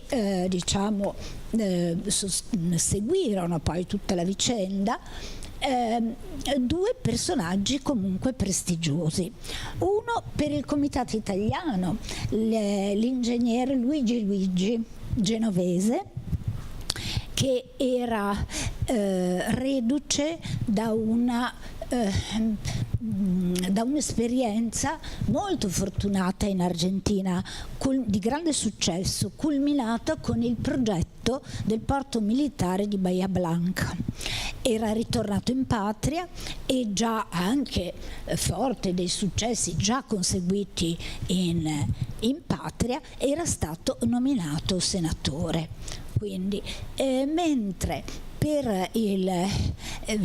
nel comitato argentino vi era Santiago Pinasco, che era nato a Rosario di Santa Fe, ma da una famiglia originaria di Lavagna, e che appunto dopo aveva studiato a Genova, poi era tornato a Rosario, aveva avviato un'intensa attività imprenditoriale ma anche politica, commerciale ma anche politica, e soprattutto poi era entrato a sua volta nel Banco d'Italia e Rio della Plata, e la sua presenza nel banco fu molto importante, perché le operazioni appunto per la raccolta dei fondi necessari si svolsero anche con molta rapidità, agevolate appunto dalle competenze del banco e dall'ampia diffusione delle sue filiali. Comunque il monumento, naturalmente venne creata una commissione della quale per scegliere il progetto e gli scultori, e però lo scultore designato l'opera fu affidata senza concorso a Zocchi, perché appunto era stato da poco inaugurato il monumento a Colombo a Buenos Aires e quindi sembrava anche l'artista più adatto a questo. E come abbiamo detto, ecco, qui vediamo l'inaugurazione del monumento a Manuel Belgrano il 12 ottobre 1927 alla presenza delle autorità, era il ministro degli esteri argentino, il re e poi altre autorità, fra cui Costanzo Ciano, che era medaglia d'oro al valor militare. Ecco, dopo concluse tutte le cerimonie legate all'inaugurazione del monumento, i due rappresentanti dei comitati, Luigi e Pinasco, si recarono a Chiavari dove fu scoperta nel palazzo comunale una lapide che ricordava i fratelli Devoto, che si erano ampiamente distinti, avevano patrocinato la costruzione dell'ospedale e avevano Antonio Devoto aveva creato una fondazione che doveva assistere i giovani bisognosi e che aveva affidato alle cure del suo amico medico, un importante medico, Luigi Devoto, non era parente anche se aveva lo stesso cognome, e che promosse poi la creazione della colonia Antonio Devoto sul Monte Zatta, inaugurata nel 1933. E sia Luigi sia Pinasco fecero parte anche del comitato per la realizzazione del monumento a Cristoforo Colombo a Lavagna, che fu realizzato grazie al legato di Angelo Bianchi, che era un altro emigrato temporaneamente e con fortuna in Argentina, e che quindi aveva lasciato una somma al comune di Lavagna affinché fosse realizzata quest'opera. E appunto qui abbiamo, e sempre Zocchi venne scelto, appunto, era ormai, come dire, lo scultore al quale si affidava prevalentemente la comunità. E quindi ecco perché poi nel 30 viene inaugurato il monumento a Colombo, e nel 31 troviamo le due tombe del cimitero di Lavagna, probabilmente perché in questa occasione appunto lo scultore ebbe nuovamente modo di farsi conoscere e quindi di acquistare nuove committenze. Qui ho messo alcuni confronti. Zocchi riprende in queste due tombe modelli, diciamo, di ascendenza simbolista, modelli ad esempio di Bistolfi, tradotti poi in forme più compatte ormai, no? Un po' quasi neomichelangiolesche, questa figura del dolore, e da ultimo il conforto della religione, che ricorda il tema svolto da Bistolfi a Genova nel cimitero di Staglieno nella tomba Bauer, e ripreso da uno dei suoi seguaci, Giacinto Pasciuti, nella tomba Salvatore del Marebora del 16, anche se in forme davvero più fluide, simboliste, e qui invece tradotte in forme ormai novecentesche e compatte. Grazie.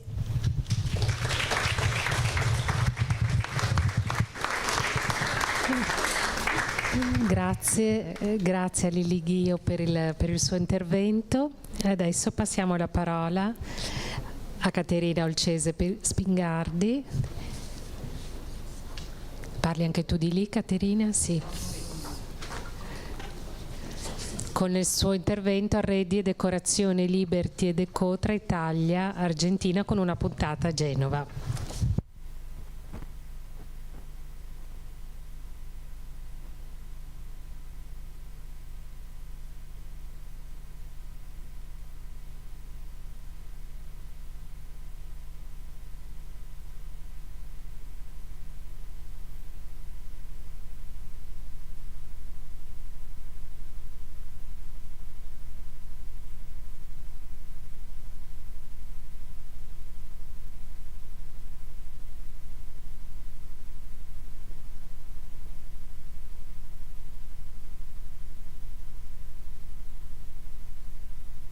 già del Novecento. È una storia di cui mi sono un po' innamorata, in cui sono incappata nell'ambito del mio lavoro d'ufficio, cioè nell'ambito del mio lavoro di tutela, e durante la posizione di un vincolo di un bene che è qui a Genova e che tutti conoscete, di cui vedremo alla fine le immagini. Ma in realtà è una storia che parte da fuori Genova. È la storia di due artisti, fratelli, Giovanni Battista e Francesco Gianotti, quasi ignoti oggi, direi, al grande pubblico. Qualcosa di Giovanni Battista, devo dire, nella mia lunga storia di otto-novecentista sapevo, perché durante la mia tesi di laurea avevo trovato questo nome al fianco di Mario Labò, che era, diciamo, l'architetto che stavo studiando all'epoca della mia tesi. Ma in realtà oggi qualcuno forse di voi avrà a casa questo bel libro, Il mobile Liberty italiano, ormai un libro degli anni '80, in cui una breve biografia è dedicata a Giovanni Battista, il maggiore dei due fratelli. I due fratelli sono piemontesi, quindi apparentemente non ci sono legami con la nostra città. Non sappiamo poi neppure bene perché Giovanni Battista finisce a un certo punto a lavorare per Genova. Comunque, entrambi piemontesi. Giovanni Battista nasce a Cirié, provincia di Torino. Francesco nasce a Torino, abbiamo visto prima, uno nasce nel 73, l'altro nasce nell'81, e poi planano in Argentina, a Buenos Aires, in particolare il secondogenito Francesco. Allora, in realtà di loro qualcosa si sa, perché come vedremo sono stati abbastanza stimati al tempo della loro esistenza, hanno conosciuto anche un certo successo, nonostante siano entrambi autodidatti. Cioè sappiamo che entrambi frequentarono l'Accademia Albertina, ma in maniera non continuativa, cioè senza conseguire un diploma. Nonostante questo, la loro vita professionale, la loro attività artistica è costellata da un certo successo anche dal punto di vista critico. Partiamo dal primogenito, da Giovanni Battista. Allora, Giovanni Battista esordisce come pittore e decoratore, e dopo appunto questi studi disordinati all'Accademia Albertina decide di tentare la sorte emigrando inizialmente in Europa, in Costa Azzurra. Va a finire a Nizza e si diciamo manifesta come un bravo decoratore in un ambito abbastanza particolare, un ambito effimero, cioè lavora alla realizzazione di carri per il carnevale.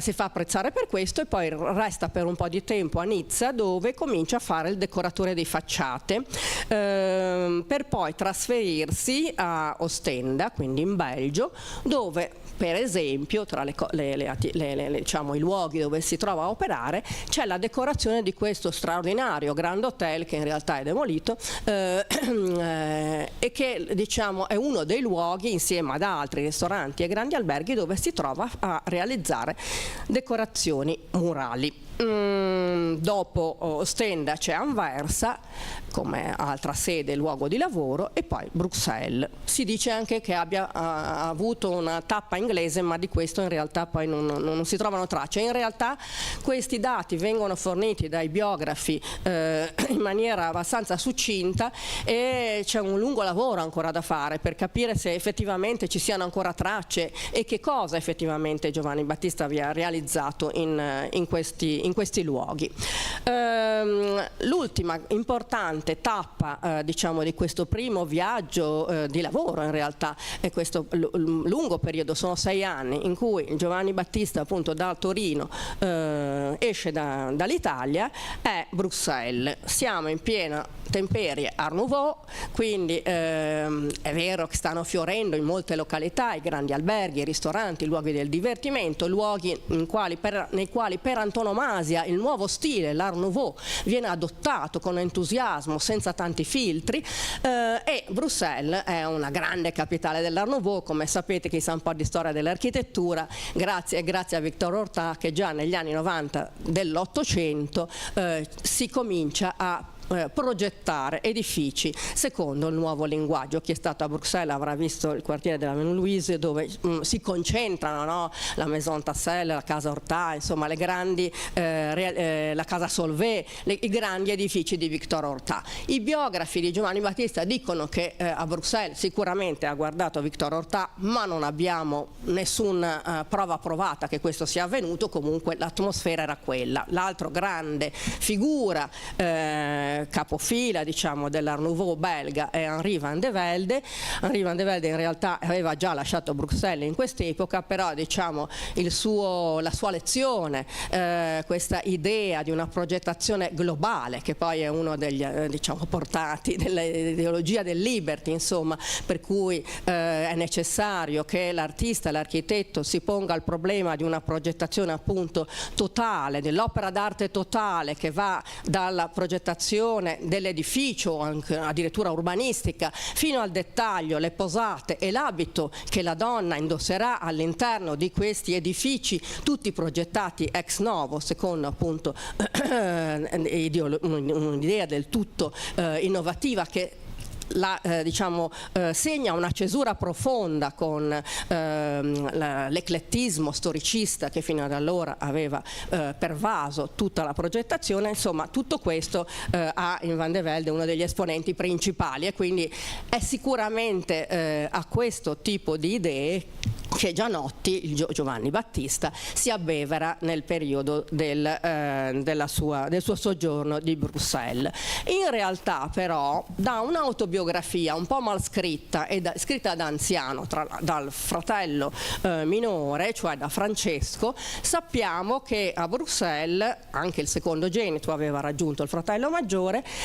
I due guardano in particolare a un altro architetto che pure, come si vede qui, progetta edifici secondo il nuovo linguaggio, quindi edifici dalle grandi aperture, diciamo, facciate caratterizzate da una certa asimmetria, da un gioco molto raffinato di pieni e di vuoti, dalla presenza di elementi decorativi che sono ferri battuti, ma non soltanto. Ecco, Georges Aubé si inserisce in questa temperie culturale e appunto è probabile che i due fratelli abbiano guardato a lui, che era all'epoca una personalità non nota come Horta e come Van de Velde, ma comunque abbastanza conosciuta, tant'è vero che alla prima grande esposizione delle arti decorative moderne, cioè quella di Torino 1902, che segna il momento trionfale del Liberty in Italia, segue di 2 anni l'esposizione universale di Parigi del 1900, ma qui siamo in Italia.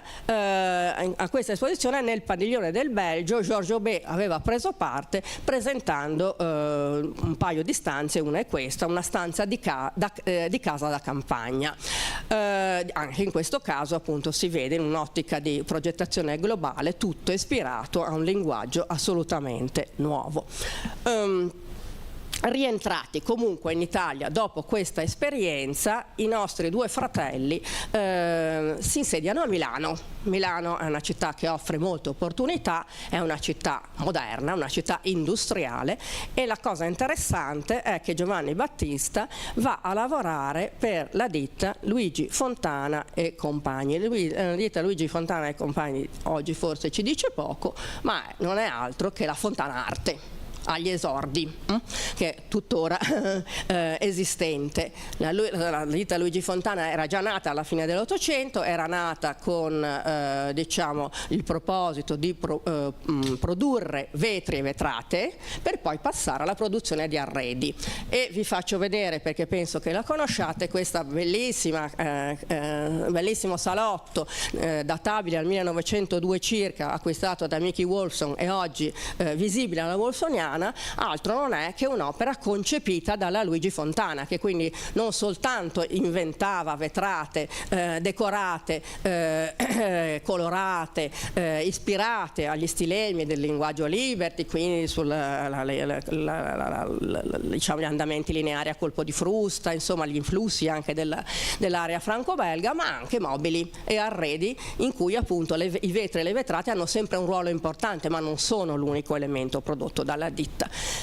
Allora, la Luigi Fontana era all'epoca piuttosto importante e questa collaborazione è una collaborazione significativa perché in effetti il nostro artista, pur avendo progettato di tutto, non so se avete letto la biografia, breve biografia iniziale, lo racconta, dice pittore, decoratore, disegna mobili, vetrate, graffiti, mosaici, carte da parate, cuoio, affreschi, bronzi, stucchi, ceramiche, stoffe, lumi, lampadari, parquet, marmi, oggetti d'uso ed arredo. Quindi insomma i vetri sì, le vetrate sì hanno importanza.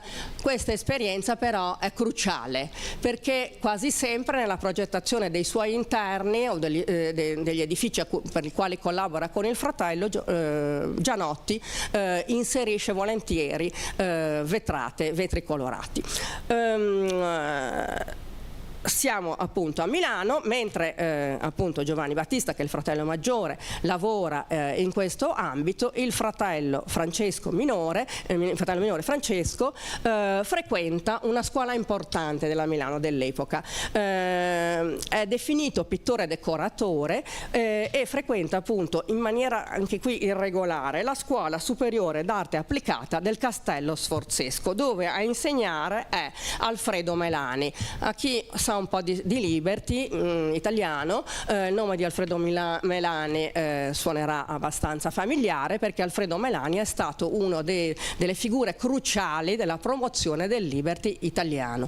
Ha scritto tantissimo, è stato un critico militante, se così possiamo definirlo, e ha sostenuto tutta l'attività dei due fratelli Gianotti anche oltre diciamo gli anni dell'inizio del Novecento. Appunto il fratello maggiore quindi lavora presso la Luigi Fontana, il fratello minore si continua la formazione e continua questa formazione presso Melani.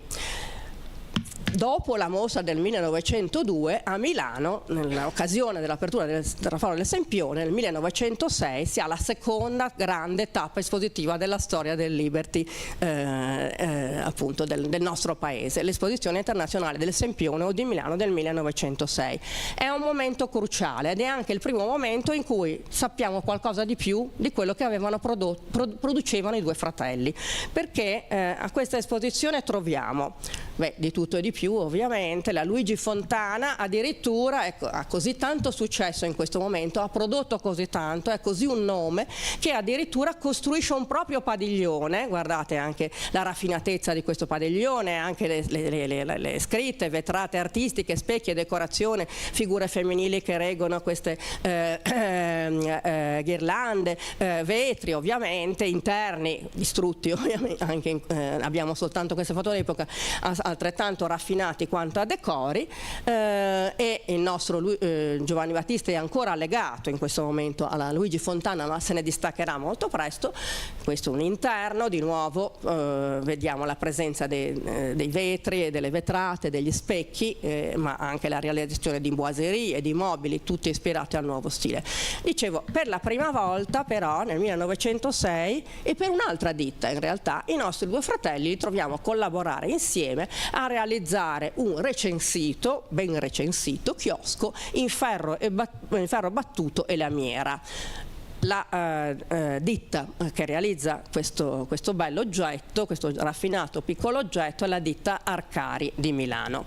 È la prima volta che una rivista, l'arte italiana decorativa industriale, recensisce il lavoro dei due fratelli. Un lavoro estremamente raffinato perché appunto queste parti in lamiera in realtà raffigurano scene di natura, sono figure di animali, ambientazioni appunto con foglie, tralci eccetera, estremamente originali. E naturalmente il chiosco non dura nel tempo, anzi il chiosco subisce ben 2 gravi incidenti. Nel 1906, come qualcuno forse saprà, le sale dell'esposizione vanno a fuoco, un grande incendio divampa e quindi si deve ricostruire quel che era già stato preparato per l'esposizione. Ma questo chiosco, il secondo, perché il primo prima era nato perduto, non viene distrutto, anzi servirà come biglietto da visita al fratello minore Francesco quando questi lascerà l'Italia per tentare la fortuna a Buenos Aires, lo ripresenterà a Buenos Aires nel 1910. Comunque diciamo che è un momento appunto di notorietà importante, e a partire da questa data, dopo l'arte italiana decorativa e industriale, altre riviste super prestigiose dell'epoca recensiranno con favore, promuoveranno con convinzione l'opera dei fratelli Gianotti. Vita d'arte, forse la meno nota, la più nota è senz'altro Emporium, rivista importantissima che ha avuto un ruolo quasi al pari delle Biennali di Venezia di sprovincializzazione e di aggiornamento fondamentale per gli artisti italiani a partire dalla fine dell'Ottocento e almeno fino agli anni della Prima Guerra Mondiale, ma anche oltre. In tutte queste riviste troviamo appunto recensita l'opera dei due fratelli, e così come appunto Alfredo Melani, l'ho già citato, continuerà nel tempo a promuovere l'opera in particolare di Giovanni Battista, ma anche di Francesco, seguendolo nel suo trasferimento in Sud America. E quindi abbiamo la raccolta di mobili moderni d'arte italiana, bellissima copertina ancora di Gusto Liberty, l'ornamento dell'architettura, che invece è un'opera del 27 in cui Melani fa un po' il punto su quello che era stata la produzione delle arti applicate all'architettura nel primo Novecento e l'arte nell'industria.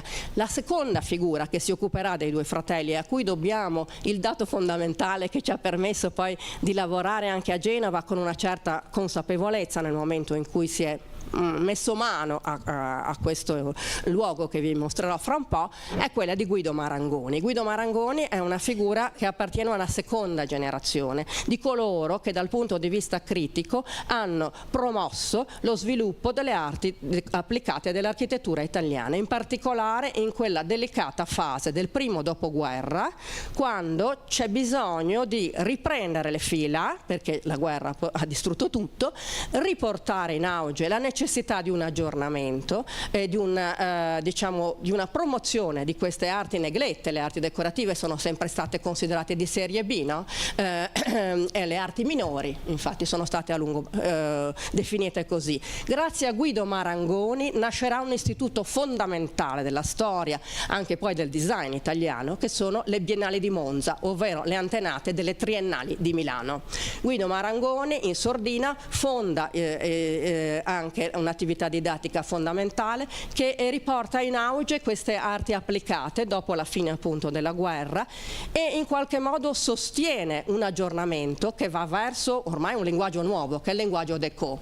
E lo fa anche attraverso una rivista che diventerà famosissima, che è La Casa Bella. Inizialmente sembra una rivista per signore della buona società, perché ci sono anche degli articoli dove si parla del tè, delle cinque, i centrini, delle ricette di cucina, ma c'è molto altro. Grazie alla Casa Bella, poi diventata la Casa Bella insieme a Domus, in Italia ci sarà l'aggiornamento delle arti decorative, che poi non saranno appunto più soltanto arti decorative, ma prima progettazione di disegno industriale, ma qui siamo proprio un po' agli esordi, no? La Casa Bella nasce nel 1928. Guido Marangoni è un grande sostenitore della eccellenza, del lavoro dei nostri due fratelli. E andiamo avanti. Allora, prima di varicare le loro sorti, i due fratelli lavorano ancora insieme. Vedete qua c'è la firma Fratelli Gianotti, la didascalia, Fratelli Gianotti Decoratori, Milano. Loro ormai sono insediati a Milano, hanno avuto successo nel 1906. Giovanni Battista ha lasciato la Fontana, la Luigi Fontana, perché era uno stabilimento troppo industriale, mentre lui curava nel dettaglio anche appunto gli aspetti più artigianali, più unici del suo lavoro, e Giovanni Battista fonda una sua società che si chiama Unione Decorativa, che si propone la decorazione integrale, sempre appunto uno dei portati dell'Art Nouveau, no? Dal cucchiaio alla città. E insieme i due fratelli, appunto, prima di separarsi, in Piazza del Duomo a Milano, dove posso poi sostituito dal McDonald's, questo era il locale che loro progettano, questo caffè, ristorante, birreria, Casanova. Restano solo queste cartoline, però guardiamole bene, perché c'è Intanto questo colonnato molto raffinato, queste colonnine esili, no? Forse in ghisa, forse in legno, non lo so, e poi c'è un piano superiore, un ballatoio con dei ferri battuti, per cui c'è un doppio livello che poi ci serve per capire quel che vedremo tra poco nella nostra Genova. Quindi insomma un locale pubblico molto frequentato, ma siamo intorno al 1909 e Francesco, il fratello minore, decide di tentare la sorte in Sud America. Non si sa per quali motivi, comunque parte per il Sud America e con un bagaglio, diciamo, di conoscenze, ma anche di contatti fondamentali, perché la prima attività che va a fare a Buenos Aires non è altro che l'essere il rappresentante della Luigi Fontana e della ditta che abbiamo appena vista, della ditta Arcadi, che aveva realizzava cose in ferro, quindi vetri e ferri. E nel 1910, arrivato a Buenos Aires, la prima cosa che fa è riproporre il chiosco che abbiamo visto all'esposizione internazionale del centenario. A partire da qui entrerà in uno studio di architetti e diventerà un personaggio assolutamente illustre. Ma rimaniamo un attimo in Italia a Giovanni Battista. Allora Giovanni Battista Gianotti è stato recensito, è apprezzato. Melani appunto ha avuto il fratello minore come allievo, anche se appunto un allievo un po' irregolare, e insieme a Melani, Giovanni Battista, di cui probabilmente è diventato amico, Giovanni Battista fonda questa rivista che si intitola Per l'Arte. In realtà è una delle ultime riviste della stagione Liberty, ma più o meno è impostata allo stesso modo. Cosa sono? Come sono fatte le riviste Liberty? Beh, testo ce n'è sempre pochissimo. Quello che sono importanti sono le tavole, perché sono delle riviste che servono per divulgare il nuovo linguaggio, nelle mani dei falegnami, nelle mani dei decoratori, nelle mani dei mosaicisti. Si sfascicolano facilmente, spesso anche. Per l'Arte viene fondata nel 1909. Le copertine sono sempre diverse, come sempre avveniva, perché la grafica ha un'importanza notevolissima. Direttore è Giovanni Battista Gianotti, che associa a sé a un certo punto Melani, che pure era stato il critico dei due fratelli. Diciamo, edita a Torino dalla Crudo. L'editore Crudo era particolarmente impegnato, perché Torino è un po' la capitale dell'Art Nouveau, no? A Torino si era svolta la mostra del 902, a Torino Bistolfi aveva coniato lo slogan, no? Noi vogliamo creare il socialismo della bellezza, quindi la bellezza a portata di tutti, una bellezza democratica, perlomeno nelle intenzioni di qualcuno, perché propria dell'oggetto d'uso, del quotidiano. Ecco, Per l'Arte dovrebbe svolgere questo ruolo, e qui vi mostro alcune tavole firmate da Giovanni Battista. Guardate la firma, questa G con i 4 puntini che ricorre in quest'epoca. Sono pannelli decorativi, sono cornicette o fregi che servono per le case appunto di chiunque voglia scoppiazzare, appunto, perché poi basta un cartone da spolvero e si riesce facilmente a prendere spunto. Sono stucchi, come vedete a sinistra, sono elementi ornamentali e bronzi per i mobili. Sono cancelli e cancellate, insomma tutto concepito secondo le novità dello stile. E poi addirittura progetti per stanze intere. Quindi Gianotti inserisce all'interno di queste tavole anche le proprie idee, i propri suggerimenti. La rivista non va avanti tantissimo. E appunto il giovane Mario Labò, architetto genovese, che era nato negli anni 80 dell'Ottocento, si forma in questo contesto perché si laurea a Torino, è legato a Bistolfi e va a collaborare con Gianotti, quindi c'è già un legame con Genova in questa fase. Qui altri progetti sempre promossi attraverso queste tavole. Mentre il fratello appunto sta a Torino, tra Torino e Milano. A Torino lavora per la rivista Per l'Arte. Francesco, il fratello minore, è invece arrivato a Buenos Aires, dove vi ho detto che appunto la prima proposta è quella del chiosco. Buenos Aires è una città in fermento, offre tantissime opportunità. Qualche architetto è stato anche ricordato.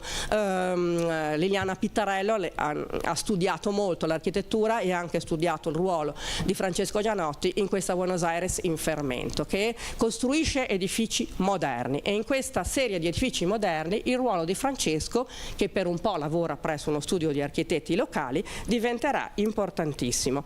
Questi sono alcuni edifici costruiti, firmati da Francesco Gianotti, che in realtà è più noto oggi a Buenos Aires che non in Italia, edifici realizzati poco dopo il suo arrivo, tra il 1911 e il 1913, alcuni dei pochi edifici sopravvissuti a moltissime distruzioni. Devo dire però che gli studiosi sudamericani sono più bravi di noi, perché forse anche servendosi delle tracce che Francesco lascia, perché muore laggiù in Sud America, esistono delle liste complete appunto delle sue architetture, e qualcosa è anche stato restaurato in tempi recenti, come per esempio questo edificio. Non sono soltanto edifici interi quelli che vengono realizzati con la firma di Francesco Gianotti, anche arredi, naturalmente quelli sono perduti. In molti casi leggiamo anche dei nomi che sanno un po' di genovese, probabilmente erano dimore possedute da ricchi emigrati laggiù. Crovetto, delle piane, non sappiamo, restano delle foto d'epoca abbastanza brutte, non ve le propongo neanche, però diciamo che sarebbe un bel lavoro da fare quello di effettuare qualche ricerca più approfondita in Sud America.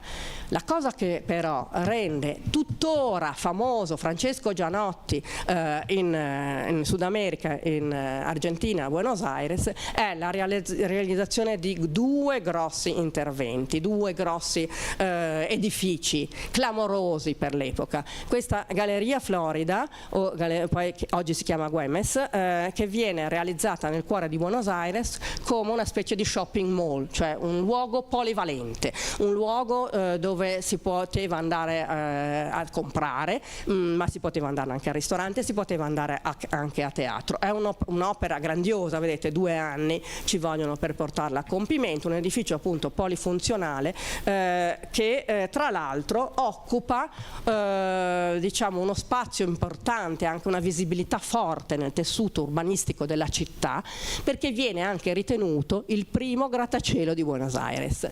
E Melani, il nostro critico in Emporio, nel 13, mentre l'edificio è in costruzione, appena cominciato, dice 30 metri in altezza, 1000 metri quadrati di superficie, un valore totale 1.600.000 scudi, se basteranno in sede di consuntivo galleria solenne, passaggio pubblico, teatro sotterraneo, negozi, ascensori eccezionali. Gli ascensori sono importantissimi in questo edificio, perché avendo una notevole altezza c'è bisogno di ascensori veloci, e infatti di questi ascensori abbiamo delle immagini, perché vengono fotografati all'epoca. E poi cemento armato per costruire spazi di questo genere con cupole vetrate di questa dimensione, c'è bisogno anche appunto di conoscere bene la tecnologia del cemento armato, marmi, bronzi e oro, e aspetto sontuoso. Vi faccio scorrere un po' di queste immagini.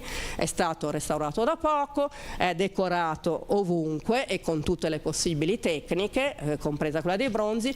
Da segnalare a sinistra, l'immagine di sinistra, questa tecnica del mosaico. Si diceva, i critici dell'epoca dicevano che i Gianotti erano riusciti a inventarsi una tecnica del mosaico molto rapida, ma allo stesso tempo efficace, dove appunto la bellezza del disegno non si perdeva.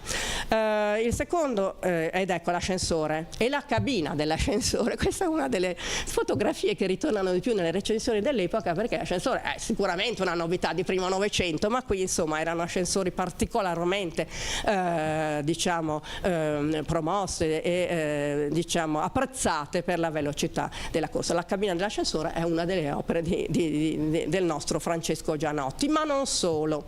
La seconda grande impresa decorativa, architettonica e decorativa portata avanti da Francesco, in realtà in simbiosi con Giovanni Battista, e poi vi dico perché, è quell'edificio con quella guglia che sta vicino al Palazzo del Congresso, sempre a Buenos Aires, la confiteria del Molino, datata 1915, la vedete anche nella foto di destra. Ecco, un luogo che era dagli anni 90 caduto nel più totale abbandono, che rischiava di essere demolito, ma che con 3 anni di attività di restauro, a partire dal 2018, ha potuto di recente riaprire. Se andate un po' a smanettare in internet su Confiteria del Molino trovate di tutto e di più, filmati, fotografie, interviste con i restauratori, un lavoro certosino che ha portato a un completo recupero. Ecco, il nome deriva da qui, il Molino, ci sono dei mosaici all'esterno, di nuovo un luogo di grandissime dimensioni, guardate le vetrate, un po' cioè un gusto proprio tipicamente Art Nouveau che prosegue, siamo già abbastanza avanti, 1915-16 insomma quando apre, anche qui un ballatoio, anche qui l'importanza della luce elettrica, di queste lampade a plafoniera, di questi diciamo decori globulari che caratterizzano questi interni, e poi le vetrate anche appunto sulle grandi superfici. Insomma, è un luogo di cui sembra, la città oggi sembra molto fiera e consapevole.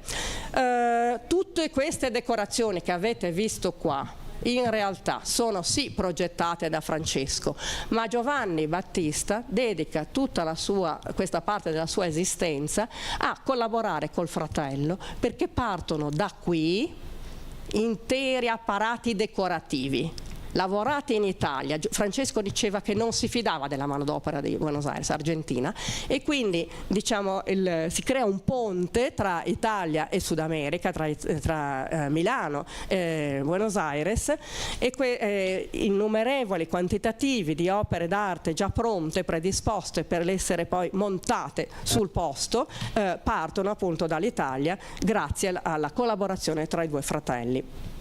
Il ruolo di Francesco è importantissimo, perché lo stesso appunto Melani dice va facilmente da un progetto di architettura al disegno di un mobile, quindi è sempre il solito ruolo dell'architetto totale, e qui abbiamo ancora degli esempi. Ancora sempre questa predilezione per i vetri e le vetrate, qui la mano del fratello c'è sicuramente. Questi sono invece 2 edifici degli anni 20, perché la vita di Francesco è molto lunga rispetto a quella del fratello. Lui continua a lavorare appunto a uno studio fiorente, e addirittura appunto a fine vita, in maniera in realtà poco attendibile, scrive le proprie memorie, che sono servite poi come base per chi poi di recente si è messo a studiare i 2 fratelli.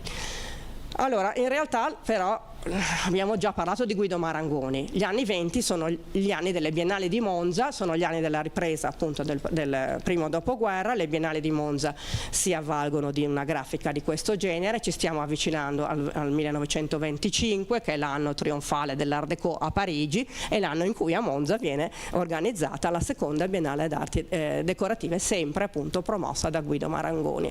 A queste mostre partecipa anche il nostro Giovanni Battista, che appunto continua a lavorare per il fratello, ma è una figura chiave a fianco di Guido Marangoni, perché è membro del consiglio artistico che fonda le Biennali stesse.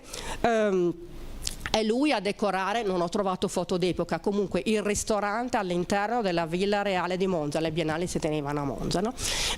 Ed è il direttore della scuola del mobile dell'Università delle Arti Decorative, quindi ha un ruolo anche didattico molto importante. E qui abbiamo alcune immagini, perché il sito delle Triennali di Milano è fatto benissimo, e quindi tutto quello che è in archivio è stato riversato e facilmente consultabile in internet. Quel mobile, questo credenzone un po' greve, devo dire, è un ritorno un po' all'ordine, anche c'è una decorazione raffinata, ma le forme si sono un po' appesantite, ma questo mobile invece più leggero, che in realtà occhieggia un po' anche a certi Luigi XV, insomma stili del passato, però questo mobile più leggero ma molto raffinato nell'intarsio ligno e poi nella decorazione interna è stato ritrovato, è passato in asta qualche anno fa, quindi diciamo questo archivio è sempre molto utile anche per chi studia queste epoche. Poi Caminetti, questo di destra di nuovo viene presentato nel 1925, questa è una foto di un ambiente appunto creato in quest'epoca da Giovanni Battista, il quale a Milano ha ancora radici forti e quindi gli vengono commissionati alcuni di nuovo luoghi del divertimento, il Palazzo del Ghiaccio dove si andava a pattinare nel 1923, vedete questa decorazione un po' geometrica, piuttosto sobria, e poi un grande albergo di Milano, l'Hotel Principe Savoia, che viene di nuovo decorato secondo un gusto che abbiamo già visto ben diffuso anche altrove e di cui di nuovo abbiamo per fortuna ancora qualche immagine d'epoca. C'è questa scansione più geometrica, no? La decorazione tende a essere racchiusa dentro uno schema molto più lineare, è più sobria se così vogliamo, c'è anche un po' di ritorno appunto agli stili del passato, comunque c'è una raffinatezza esecutiva, una cura del dettaglio sempre straordinaria nell'opera di Giovanni Battista. Ed eccoci arrivati a Genova. Allora, il Caffè Diana a Genova. Il Caffè Diana a Genova è un luogo di cui sanno oggi, penso soprattutto gli storici della letteratura e della poesia, perché è il luogo dove si sono incontrati Montale e Gobetti, dove è nata l'idea di pubblicare Gli Ossi di Seppia, è il luogo dove Montale e Sbarbaro frequentavano gli artisti come Francesco Messina, i fratelli Rodocanachi e Lucia Morpurgo, i fratelli Saccorotti, insomma tanti nomi illustri della storia della letteratura e della storia dell'arte si incontravano al Caffè Diana a Genova, che dove era? In Galleria Mazzini. Il Caffè Diana a Genova è l'unica realizzazione a oggi nota di Giovanni Battista Gianotti. Come lo sappiamo? Lo sappiamo dal necrologio che viene scritto con dovizia di dati da Guido Maranconi sulla La Casa Bella nel 1928, nel marzo 1928. Viene fatto un riassunto delle ultime opere concluse e una di queste è appunto il Caffè Diana. Purtroppo, e lancio un po' un appello, del Caffè Diana non abbiamo ritrovato foto dell'interno, ma sappiamo esattamente dov'era. Guardate, vedete che si intravede, soprattutto nella foto di destra, Diana. Si intravede la parola Diana sull'insegna, ma a guardare bene anche nell'immagine di sinistra sono immagini degli anni, seconda metà degli anni 20, anni 30, si vede che ci sono i tavolini, è proprio un caffè e se lo guardiamo bene, raffrontato, questo luogo altro non è che la sede della Fata dei Bambini. La sede della Fata dei Bambini, negozio di giocattoli. Allora, qualche tempo fa la Fata dei Bambini ha chiuso, purtroppo ha chiuso. Si capiva che dietro quella montagna di giocattoli, che non erano neanche più ordinati in questa maniera, dietro a quelle ripinture bianche e rosse ci doveva essere stato qualcos'altro, perché quel ballatoio, certe decorazioni, quelle colonne raccontavano di un'altra storia. Allora, a scavar bene, grazie alle foto d'epoca, queste sono foto che tra l'altro sono state appese ai pilastri di Galleria Mazzini, forse ci sono ancora durante il cantiere, sono foto che provengono dall'archivio fotografico del Comune di Genova, niente di particolare. Ma prima della Fata dei Bambini, che in realtà è stata un'istituzione nella storia di Genova, ma ha aperto soltanto dopo la Seconda Guerra Mondiale, c'era questo caffè. Queste sono le foto del negozio mentre stava chiudendo e noi come ufficio abbiamo detto lo vincoliamo, lanciamoci, lo vincoliamo e nel vincolare una cosa bisogna però conoscere un po' la storia. Allora c'era questa storia importante, storia letteraria, storia artistica, appunto luogo d'incontro, di vita intellettuale vivacissima, importante, ma c'era anche della decorazione. A che cosa rimandava? A questo caffè Chantin, appunto il Caffè Diana, e appunto grazie a questo necrologio gli si è dato un nome all'artefice di queste decorazioni. Allora, una volta che il vincolo è partito, abbiamo cominciato a fare dei sopralluoghi e penso di poterlo dire, Aurelia Costa è stata la restauratrice che ha lavorato a restituire un po' della bellezza di questo luogo, a eliminare ridipinture e a ripristinare quel che ancora possiamo conservare. Non ci sono foto dell'interno, non ne abbiamo trovate. Ho fatto appelli, ho chiesto a tutti, al Museo dell'Attore, al DocSci, a esperti di letteratura. Per il momento non sono uscite fuori foto, anche se uno degli architetti del cantiere mi ha detto che sua nonna ci andava a ballare, quindi forse nelle case qualcosa ci potrà ancora, nelle case di qualcuno che lo ha frequentato negli anni 20, negli anni 30, può darsi che si trovi ancora qualche immagine. E che cosa è venuto fuori? Beh, è venuto fuori questo, un ballatoio dove forse stava l'orchestra, non lo so, dei decori raffinatissimi, di gusto estremamente sobrio, con la presenza di dorature, un po' esoticheggiante, con queste geometrie raffinate, appunto un'intelaiatura geometrica, e poi guardate qua dal basso, che meraviglia. Abbiamo trovato un proprietario molto disponibilissimo, abbiamo trovato diciamo, gli affittuari attuali, che poi non sono altro che dei librai disponibili, e quindi il lavoro ha proceduto, direi bene, che penso che poi Aurelia potrebbe raccontarvi moltissimo di questo lavoro. I colori sono completamente diversi, come potete notare, e le cose che abbiamo visto prima ci servono, no? A capire un po' qual era il linguaggio in auge in questo momento. Ci sono ferri, ci sono decorazioni pittoriche, ci sono parti in legno, c'è anche una vetrata, non tanto grande, non tanto straordinariamente decorata, ma c'è anche una piccola vetrata che è sopravvissuta. Eccolo qua.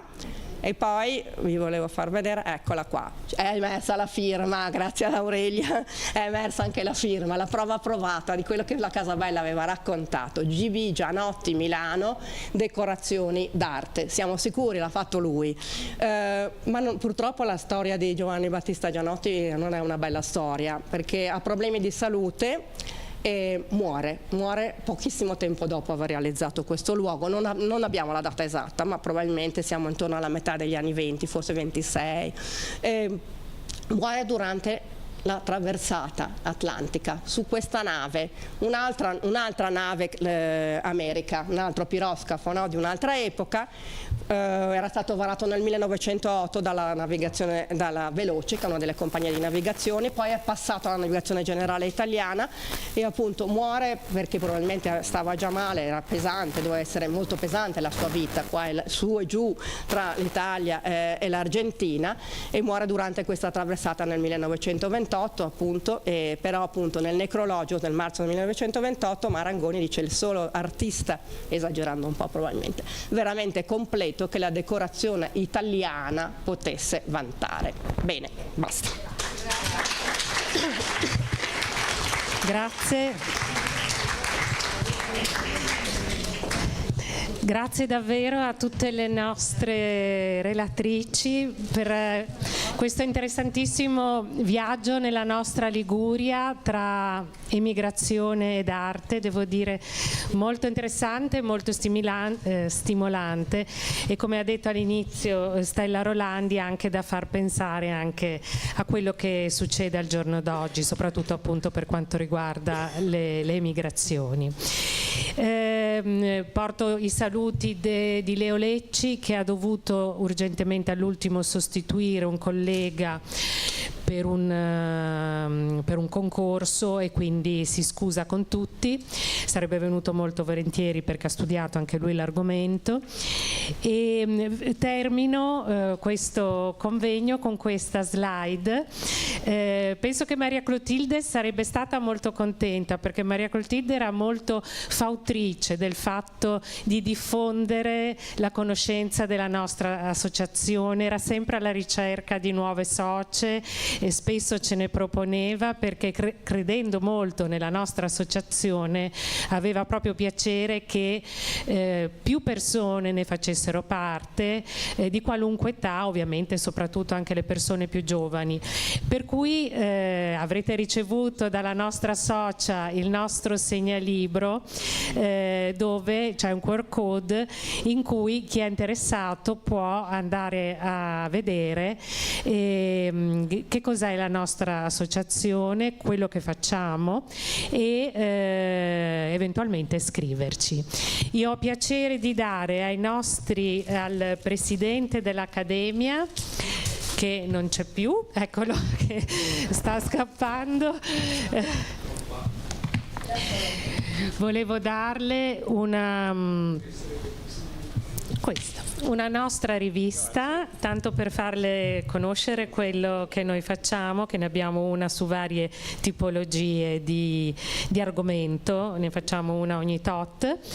E vorrei dare alle relatrici, allora Stella Rorandi, do il nostro gagliardetto perché il nostro service, diciamo, fatto delle nostre pochette lo conosce, essendo Soroptimista, quindi ti diamo il nostro gagliardetto come ricordo di questo evento.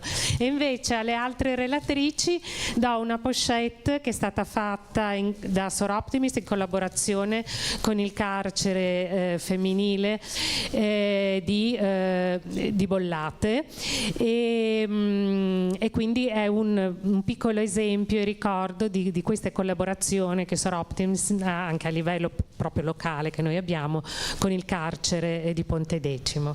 Quindi ne consegno una a ciascuna di voi. Io ringrazio davvero tutti e buona serata. Grazie.